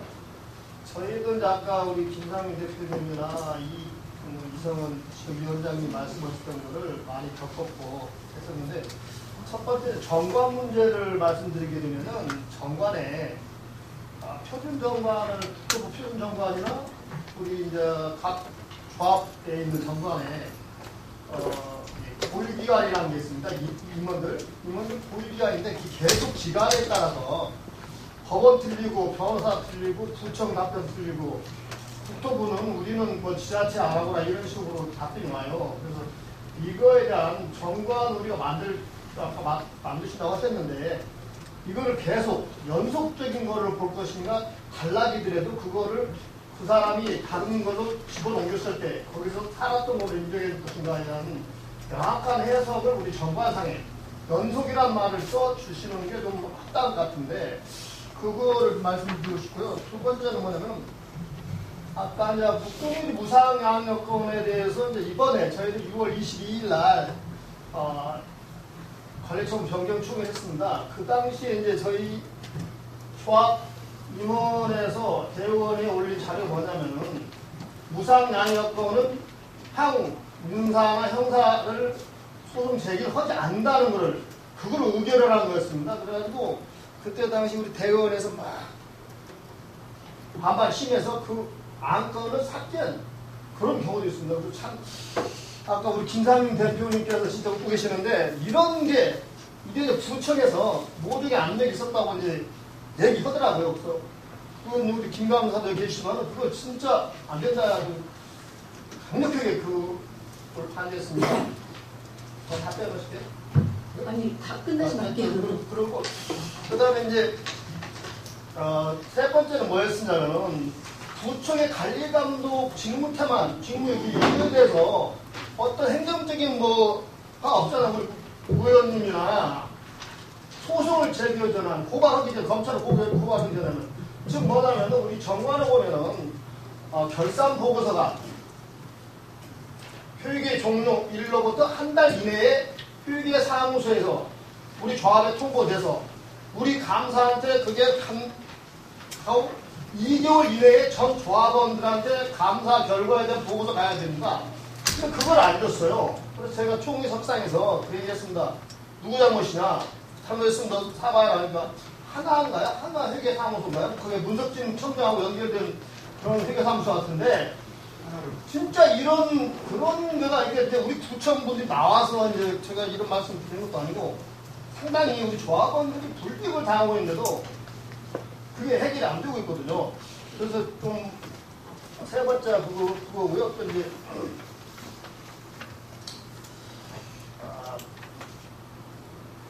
우리 조합원들이 많은 요구를 하게 되면 조합에서 이제 묵살 시켜버리거든요. 묵살 시키는 거에 대해서 이제 어차피 총회 거쳐가지고 결론이 아까 OS1 이제 이번에도 이제 대원이 지금 우리가 첫 번째는 저희가 대원 구성이 안 됐기 때문에 구청에다가 박진장 고양반한테도 이제 우리 대원도 구성이 안 나. 그래야 거기서 애결산에 대한 걸 충분히 검토한 후에 우리 총회에 넣습니다. 근데 이거를 빙글빙글 돌려가지고 결국에는 우리 조합에다도 뭐 이렇게 돌려버려요. 우리가 분명히 구청에도 질의했고 조합에도 질의했는데 이 대원 구성을 결국 못하게 해가지고 6월 20일 날 예결산을 같이 통과시킨 저희 조합입니다. 참 생뚱한 얘기인데 이런 거에 대한 거를 구청에서 감독한다는데 감시 감독이 제대로 안 돼 있어가지고 모든 피해는 우리 조합원들 보고 있거든요.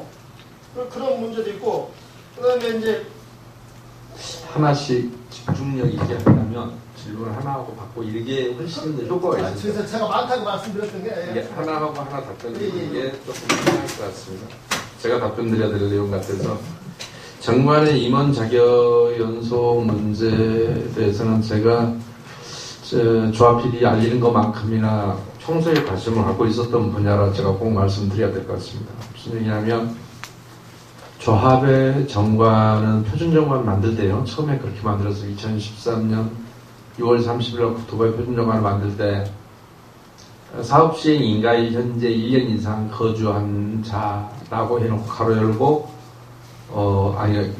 조합 임원의 자격을 창립 정관에 1년 이상 거주한 자라고 해놓고 가로 열고 사업 시행 조합 설립 인가일 기준 1년 이상 거주한 자라고 이렇게 해놨습니다. 다음 각호에 관한 조합원이라고 해놓고 각호에 관한 조합원 중에서라고 해놓고 가로 열고 전제 조건을 조합 설립 인가일 현재 1년 이상 거주한 자 이렇게 표현해놨어요.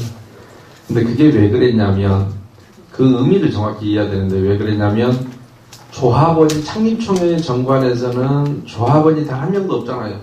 창립총회가 끝나고 나서 인가를 받아야만이 비로소 조합원이 생기는 거죠.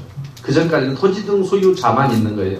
조합원이 없어요. 그러니까 1년 다음 각호에 해당하는 조합원, 아니 다음 각호가 아니라 조합원 중에서 선임한다 했는데 조합원이 한 명도 없잖아요. 창립총회 때는 임원을 선임해야 되는데. 그러니까 조합 설립 인가에 현재 1년 이상 거주한 자라고 해놨는데, 그때 자라는 뜻은 토지 등 소유자라는 개념입니다. 왜냐하면 법률적으로 창립총회까지는 주민총회라고 보는 것이 대법원 판례입니다. 왜냐하면 추진위원회가 개최하는 총회거든요. 다만 그게 인가가 받고 나면 그 다음부터 조합원 총회가 되겠죠. 그런데 이것을 악용해서 그러고 나서 2006년 8월 24일 날 또 만든 재건축에 관해서는 한 번 더 표준정관을 개정을 했어요. 국토부가. 그래서 내려보냈을 때는 아주 망할 짓거리를 해놨습니다. 어떤 놈이 했는지. 자원 각호에 해당하는 조합원 중에서 선임한다 해놓고 1년 이상 무슨 뭐 거주한 자, 뭐 5년 이상 보유한 자, 뭐 이따위로 해놨어요. 그러니까 그거를 그대로 금과 옥조처럼 여기고 정비업체들이 언젠가부터 어떤 놈이 처음 시작했는지 모르겠는데 1년 이내, 1년 이상 3년 이내에 1년 이상 거주한 자, 그 다음에 5년 이상 소유한 자로 해놔갖고 실제로 입주할 때쯤 되거나 이러면 그 규정만 그대로 놓고 해석하면 조합 임원 될 놈이 30%가 안 됩니다. 다 승계조합원이고 산 사람들이에요. 그런데 그거는 그렇게 해석할 일이 아니다라고 제가 매번 강조를 해요.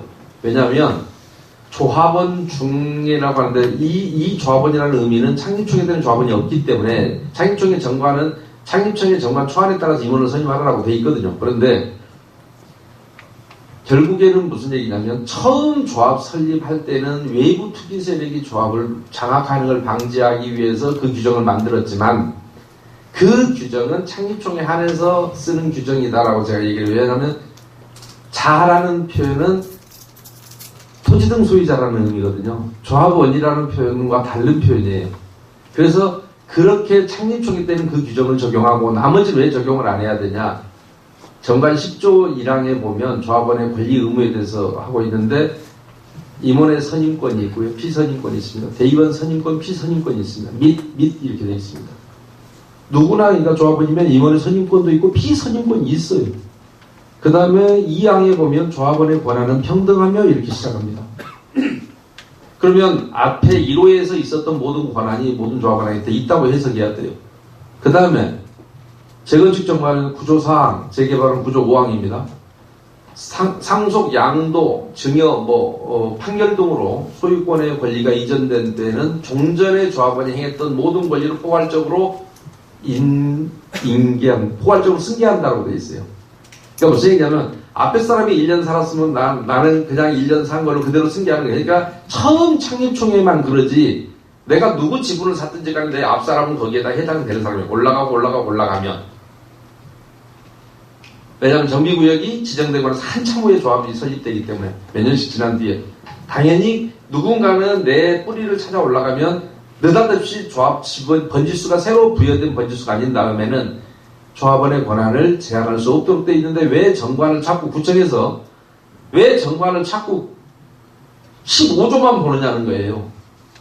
9조도 봐야 되고 10조도 봐야 되잖아요. 정관은 똑같이 어느 게 우선한다고 볼 수 없거든요.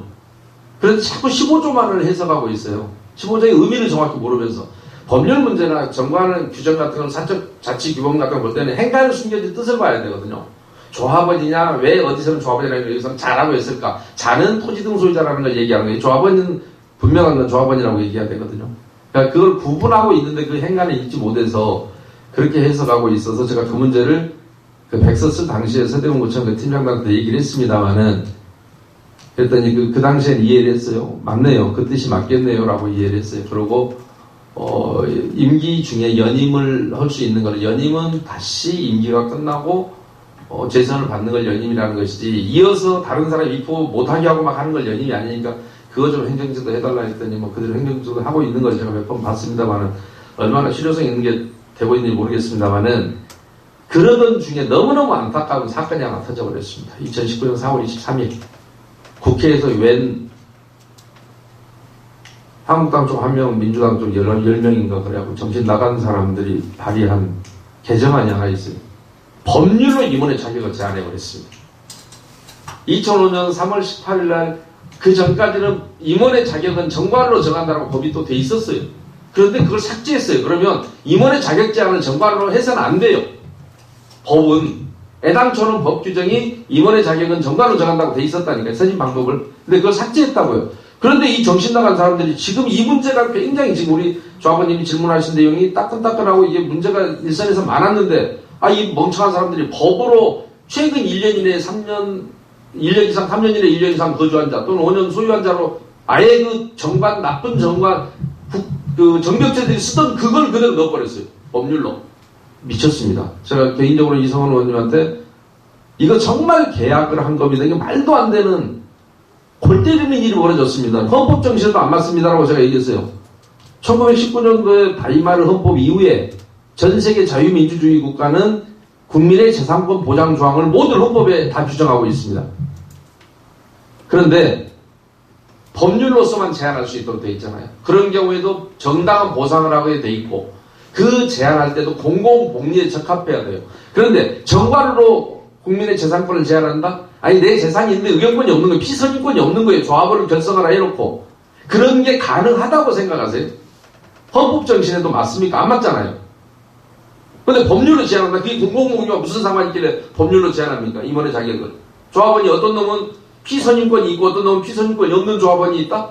그러면 정관이 안 맞는 소리잖아요. 선임권 및 피선임권이 있다 그랬고 대의원 선임권 및 피선임권이 있다 그랬고 조합원의 권한은 평등하다고 해놨는데 법에서는 평등하지 않은데 그걸 정말 다 바꿔야 돼요. 평등하다 이런 걸 다 빼야 돼요.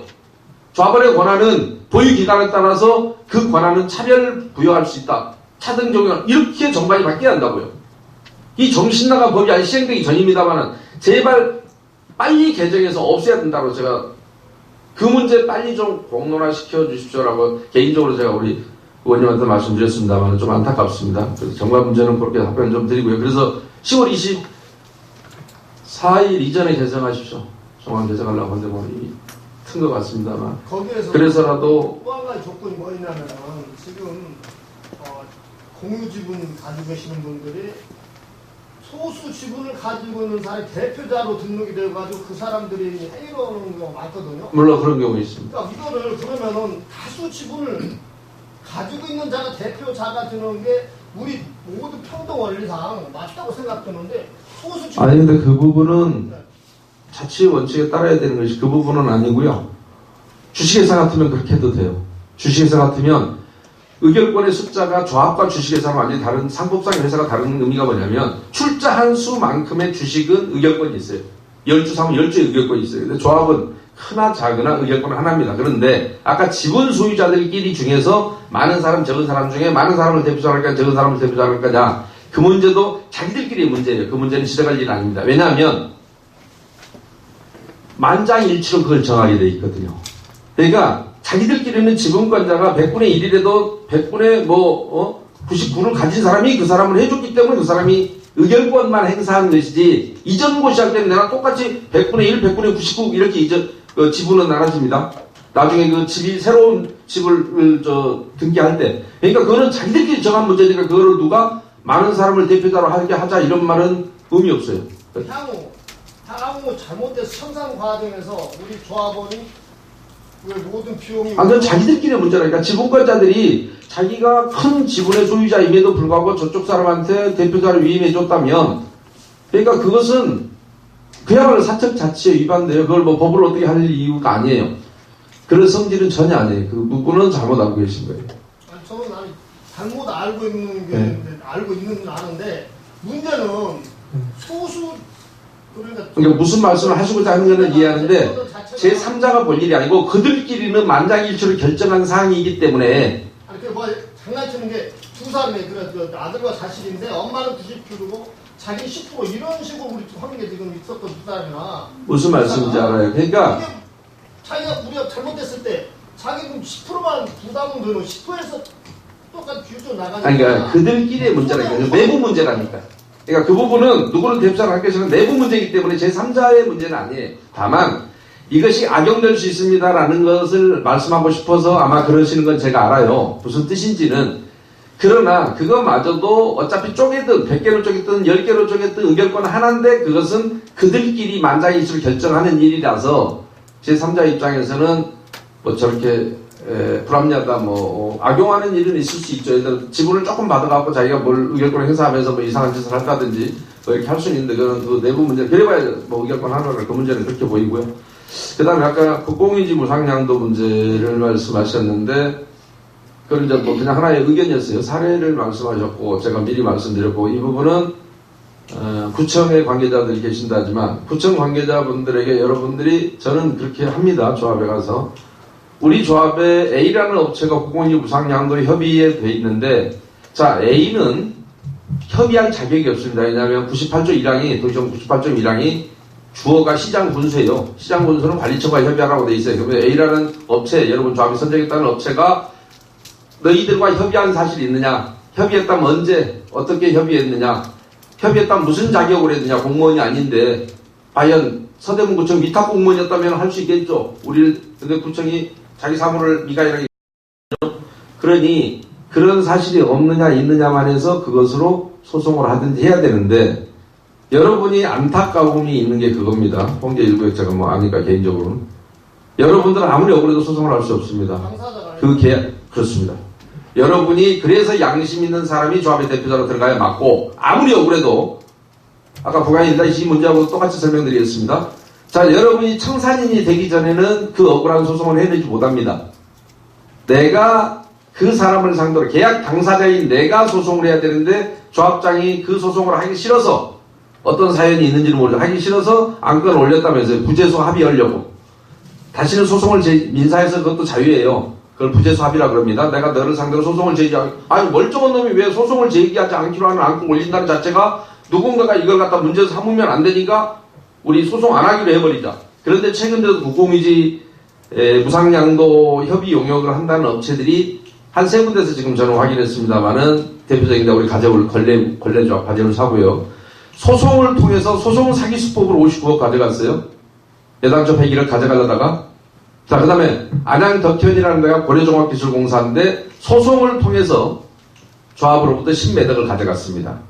근데 참 재밌죠? 새로운 수법입니다. 사람들이 법원의 판결에 의해서 가져갔다 그러면 내 행위가 정당화시켜진 것처럼 보이게 하려고 법원을 속인 거예요. 그건 공무원이 하는 업무를 내가 한 것처럼 속인 거라고요. 그걸 다른 우리 법률적인 용어로는 제3자 기망사기라고 그러고 우리 통속적인 개념으로는 소송사기 그렇습니다.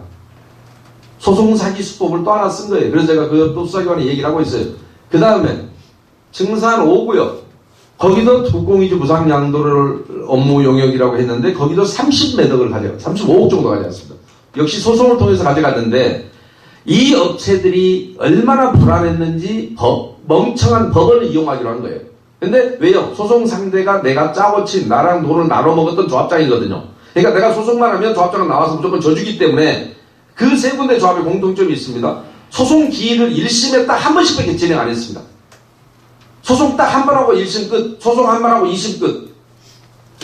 그런데 덕현지구 같은 경우 더 재밌었던 게 용역이 안 끝났어요. 지그들이 말한 기간이 안 끝났는데 소송을 했더라고요. 우리 소송이라는 것은 내가 무슨 의무를 이행하고 일정 기간 돈을 달라 했는데 안 줘요.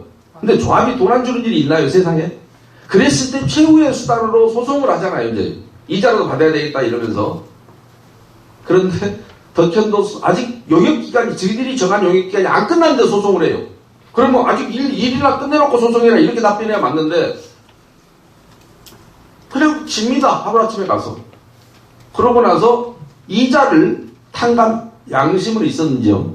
뭐 법정 이자 붙은 게 있어요. 그거를 또 탕감을 합의서를 씁니다. 둘이. 재밌습니다. 소송 사기와 그러니까 횡령이 조합 쪽에서 보면 횡령이죠. 허위사업비 인출한 겁니다. 횡령과 소송 사기가 난무하고 있는 게 국공유지 무상양도고 여러분이 억울하면 조합장을 바꿔야 되고 그렇지 않으면 그냥 당하시면 됩니다. 한마디로 뭐 그 방법이 없어요. 왜냐하면 여러분 조합만 그런 게 아니라 전국에 1200개가 그러고 똑같은 얘기를 알려줬을 때 고치는 사람이 있는가 하면 못 고치는 사람이 대부분이기 때문에 뭐 그건 여러분의 선택은 뭐 여러분이 알아서 할 일이고 그 다음에 결산보고서를 정관규정에 따라서 해야 되는데 그걸 하지 않았다라고 하는 것은 자 우리가 법률을 위반하면 고소고발이라도 합니다. 정관을 위반하면 참 기분이 나쁘죠. 위법한 건 아니에요. 그래서 제가 그러나 나쁜 놈은 맞죠. 우리가 죄를 지은 놈은 검사 앞에 데리고 가면 되고요. 그 나쁜 놈은 회개시켜야 되니까 목사님 앞으로 데리고 오면 됩니다. 그렇게 설명드리겠습니다. 그래서 그렇다 해서 또 법률 위반한 놈을 회개한다고 봐줄 수는 없잖아요. 다 그러면 회개할 텐데.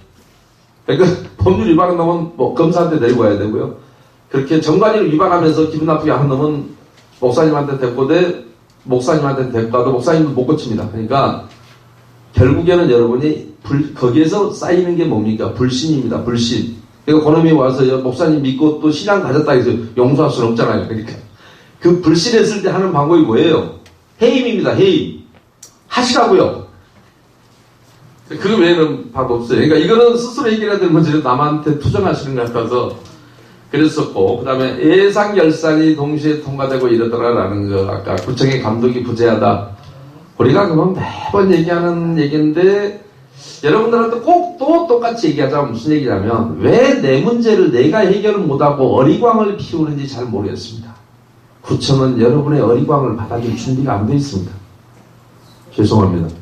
구청은 위법 사실도 확인을 못하는데, 이런 불합리한 내용, 위법임에도 위법인 것도 가만 놔두는데 이런 불합리한 정도를 가지고 구청에 가셔봐야 그들은 여러분을 맞이할 준비가 안 돼 있다고요. 관리감독을 해야 나 구청 없어져야지. 그러니까 법은 만들었는데 현실이 그렇지 않아요. 그러니까 여러분 구청장을 잘 뽑아야지. 누가 대통령에서 저들 월급 때 내가 구청장을 잘 뽑으시라고 그래서. 구청장 말고 간다고 구청장. 그래서 그러시고 아까 부가인 1-2는 의원님이 설명했던 거에 대한 보충 설명을 제가 좀 드리겠습니다. 1- 조합원님 와 계신다 하니까 의원님이 본인이 약간 뉴타운의 피해를 보셨다고 하시니까 뭐 정치적으로는 저는 잘 모르지만요. 그래서 그러신지는 모르지만 뉴타운의 개념을 제일 정확하게 이해하고 계세요. 재정비 촉진구역이라고 하는 겁니다. 뉴타운이. 무슨 얘기냐면 여러분들이 소송했던 서류를 판결을 제가 잠깐 봤어요. 소송을 잘 못했습니다. 좀 죄송하지만. 그리고 지금이라도 청산법인이 남아있으면 여러분이 소송을 하셔야 됩니다. 청산인 바꿔갖고. 그 대신에 소송 포인트를 기존에 했던 소송 말고요. 어떻게 잡으셔야 되냐면 이종호 씨가 됐더라도요. 부당이득이나 손해배상은 이종호 씨 한 이후에도 합니다. 그런데 사업시행이 문제가 있었다. 관리처분이 문제가 있었다라는 것을 소송에서 주장하면 이종호 씨 된 이후에는 더 이상 다툴 수가 없습니다. 왜냐하면 이미 다 일이 끝나버린 상태이기 때문에 사실상 다시 돌린다는 게 불가능해서 그렇습니다. 그러나 거기에서 입은 피해마저 주장하지 말라는 건 아닙니다. 그거 하려고 남은 재산, 자녀 재산 내지는 손해배상 청구하려고 여러분이 청산한 뒤에도 5년 동안 구청이 서류를 대신 보관하고 있는 것이고 서류를 안 없애는 이유는 소송하는데 기초자료를 쓰라고 5년간 보관하는 거예요. 그나마 5년이 지나버리고 모든 자료가 사라지니까 여러분 소송할 근거도 없는데 그런 경우에도 바꾸시되 무슨 얘기냐면 도시정비법 참 변호사들이 안타깝습니다만 그거에 대해 소송한 사례가 없습니다. 물론 저한테 해달라는 데가 한두 군데 있어서 저는 준비를 하고 있습니다. 개인적으로 바빠서 그런데 제가 돈 되는 일이 아니라 좀 게으름을 피우고 있습니다만 누군가는 변호사는 돈이 되겠죠. 무슨 얘기냐면 도시정비법을 적용해서 여러분이 소송을 했을 게 아니라 부가인 1-2 같은 경우는 도시재정비 촉진을 위한 특별법이라는 게 따로 있습니다. 그 법 3조는 다른 법률에 우선하여 적용한다고 되어 있습니다. 그게 뉴타운이에요. 부가인 뉴타운. 그런데 그 법률 27조에는 도로는 그 관리권자가 비용을 부담하게 되어 있습니다. 그 다음에 인입공사비, 수도 전기겐스 이것도 그 관리권자가 여러분의 경계 지점까지 인입비용을 부담하게 되어 있습니다. 한전이 지중화 공사를 해주게 되어 있습니다. 지하로. 그 비용의 50%를 한전이 부담하고 50%를 구청이 부담하게 되어 있습니다. 자, 여러분들이 그런데 여러분 돈으로 지중화 공사하고 있고 구청 돈 한 푼 안 내고 있고 구청이 도로 가져가면서 도로값을 그냥 낼름 공짜로 가져갑니다. 낼름. 그럴 때 표현이 어울리는 우리말이 낼름 가져갑니다. 냉큼. 근데 자꾸 도시정비법을 갖고 시비를 합니다. 거기에 내가 준 게 이만큼이니까 이 범위 내에서는 무상을 받아야 돼. 일부를 팔았습니까? 라고 하는데 여러분이 설치할 기반시설이 훨씬 크거든요. 도로가. 이 설치 비용을 주세요라고 하는 소송을 했어야 돼요. 왜요? 법률상 여러분이 소유자인, 결국 소유자입니다. 기부천합에서 가져갈 사람이 그 비용을 물게 되어 있습니다. 그거를 유일하게 해준 데가 제가 아직 한 군데 경우만 춘천시가 유일하게 하고 있습니다. 춘천시도 소양 재정비 촉진구역이 있는데 도로 다 무상으로 해줬습니다. 미리 다 해줬습니다. 그러니까 원래 광역 단위로 이렇게 묶으되 재정비 촉진구역 뉴타운은 광역 단위로 묶고 기반시설을 각 관리청들이 다 해주고 나머지는 여러분이 조합을 우리가 그 기반시설을 부담할 테니 나머지는 여러분들이 조합을 만드는 방식으로 해서 개발하세요. 이게 뉴타운입니다. 그게 재정비 촉진구역이고 그런데 그 법을 아무도 이용하지 않습니다. 도시정비법만 쳐다보고 앉아 있습니다. 그러면 재개발 끝나는 줄 압니다. 아니요. 뉴타운은 도시정비법보다 더 먼저 도시재정비 촉진을 위한 특별법을 먼저 보셔야 됩니다. 왜냐하면 도시정비법과 충돌할 때는 이게 우선이니까요. 그래서 범죄 예방이 어쩌고저쩌고 하는 얘기도 도시재정비 촉진법에도 나옵니다. 도시정비법에 나온 얘기가 아니에요. 오히려 재정비 촉진법이 더 빨리 반영됐어요. 그래서 거기 하나 더 죄송합니다. 예. 그 1-2구역에 지금 1-2구역과 1-1구역 사이에 가성교 철도가 지나고 그 위를 다리를 넘는 사람이 도로 연결 도로 비용을 예, 도로 관리청이 부담해야 됩니다. 가성교하고 이제 녹지교 두 개를 원래 어떻게 했었는데 예. 이미 1-2구역에서 거기에 110억인가를 공탁을 했어요. 근데 지금 그 할 때는 가성교하고 녹지교를 같이 만들어낸 거가 있는데 지금 구청에서는 녹지교는 아예 안 되고 가성교만 만들 수 있다라고 그렇게 얘기를 하고 있거든요. 주민들이 다 그렇게 반대하고 있는데 그 도로도 그러면 그러니까 기부청을 받는 구청에서 사실은 그걸 해줘야 되는 거죠. 실사님들. 네, 그렇습니다. 네, 도로 관리청. 그러니까 그 도로를 어차피 기부천하면서 가져갈 사람, 결국은 소유자가 부담하라는 얘기입니다. 재정비 촉진구역은 어떤 경우에 소유자가 부담하고, 그래서 우리 말로 한번 생각해보면 촉진이 뭐예요? 뭘 이렇게 잘 가도록 뭘 해준다는 거 아니에요? 그죠? 예? 앞으로 나아가도록 뭘 이렇게 독촉하고 이런 걸 촉진이라고 그러잖아요. 우리가 도로도 놔주고 뭘 다 해주면서 너희들 개발해 이거라고요. 기본적으로. 그러니까 촉진구역은 내 의지와 관계없이 시에서 광역 단위로 도시계획을 묶어버린 거예요. 근데 일반 정비구역은 안 그래요. 자기들이 정비구역 지정 뭐 하든지 공청회 하고 막 이렇게 하는데 이쪽은 그냥 일방적으로 묶인 거기 때문에 대신에 기반시설 이런 걸 다 해주는 겁니다. 그게 뉴타운이에요. 도시계획을 광역 단위로 하면서. 그래서 그 부분에 대해서는 꼭 좀 부관 쪽이 참 많이 다 억울합니다. 그래서 보고 좀 여러분들이 그거에 관한 할 얘기가 정말 조합원이 되면 저 같으면 억울해서 못 삽니다. 혹시 뭐 제가 중간에 잘라서 왜냐면 자꾸 길어지면 저기에서 하나하나 설명드리는 게 좀 더 이해가 빠를 것 같아서 제가 죄송합니다.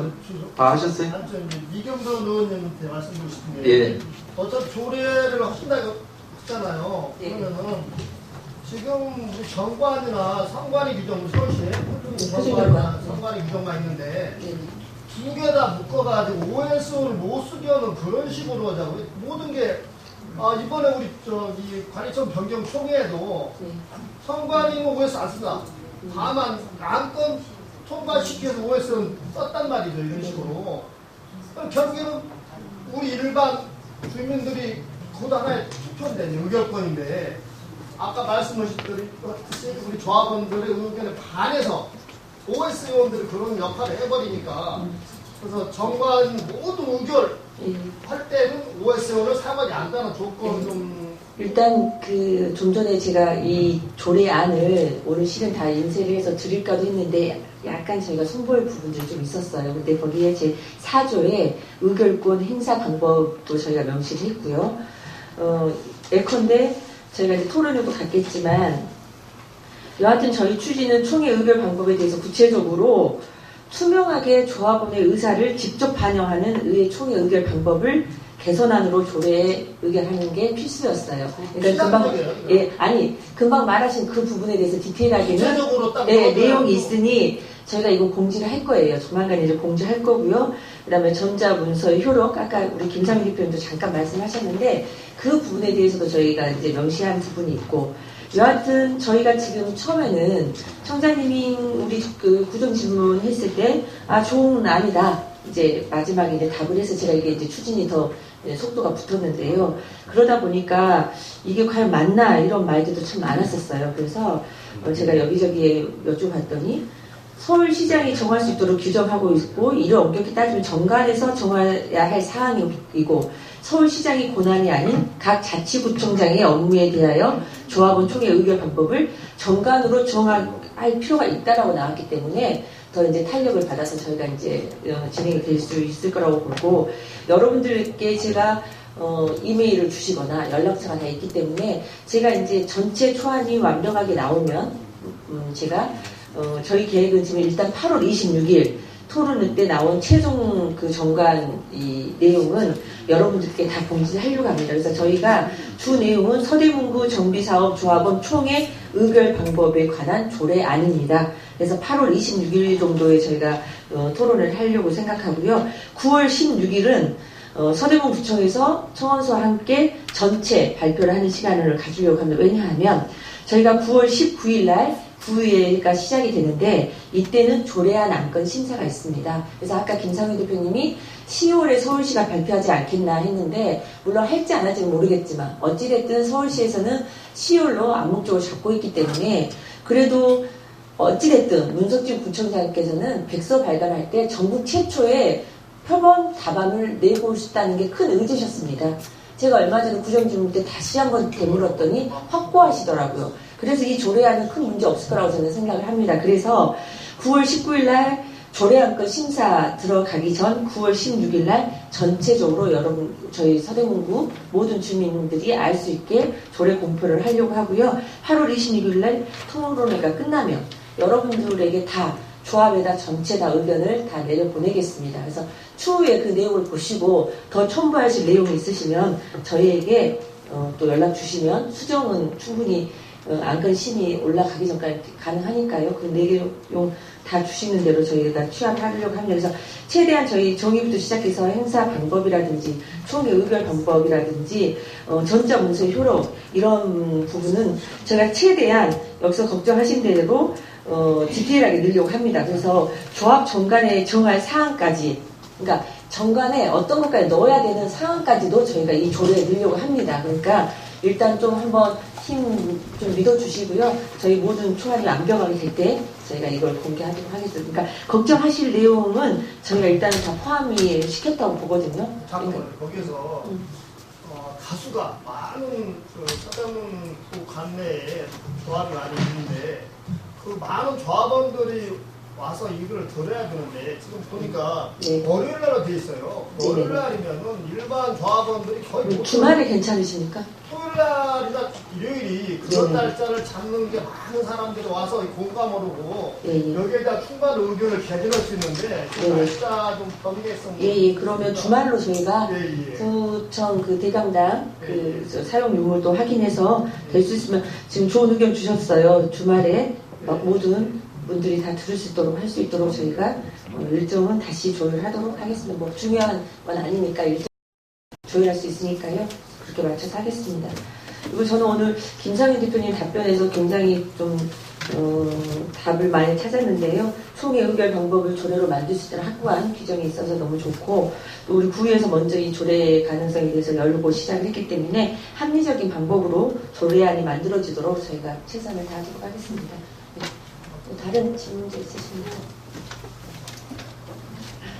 네. 오늘 옥천에도 이렇게 참석해 주셔서 너무 감사하고요. 오늘 보니까 조합에 관계되신 분들, 향후에 조합장 선거에 임하시는 분들도 오신 것 같고 핵심적인 분들이 막 오신 것 같으세요. 그래서 아까 제가 뒤로 계속 앉아 있었던 게 문자와 전화가 좀 많이 오셔요. 지금 이 자리에 없지만 어떤 내용이냐 좀 내용을 공개해달라 이런 의견들도 주셔서 저희는 100% 다 공개를 원칙으로 하고 있습니다. 그리고 제가 서대문에 들어온 지 뭐 긴 세월도 아니고 여러분들처럼 몇십 년 살았던 사람도 아니고 또 제가 구의원이 된 지 이제 5년 차에 접어들었는데요.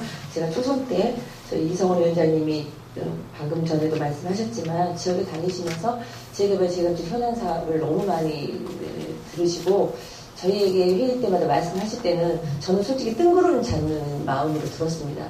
모르는 입장에서 듣다 보니까 했는데 한 몇 년 이제 나름 지역에 다니고 또 관련 내용도 보게 되고 여러 가지 접근해서 이제 알다 보니까 굉장히 애로사항이 많았구나. 우리 주민들이 참 많은 눈물을 흘리셨고 그동안 살아왔던 삶의 터전을 많이 잃으셨구나라는 거에 대해서는 많은 공감을 하고 있습니다. 그래서 때로는 참 힘든 일이었습니다. 어떤 분들은 재개발 재건축에 얼마를 투자할까 이렇게 나서서 구의원이 이렇게 해집고 다니냐 말도 들었고요. 또 어느 누구랑 손을 잡고 이렇게 가냐라고 그랬는데요. 저는 조합 임원 편도 아니고 비대위 편도 아닙니다. 저는 주민의 편이고요. 누차 말하지만 올바른 정비 사업이 되기를 바랍니다. 우리 박원순 시장님께서 더 이상 재개발 재건축 없고 이제 도시재생으로 간다 하는데 도시재생이 별게 아닙니다. 재개발 재건축의 연장선이 도시재생입니다.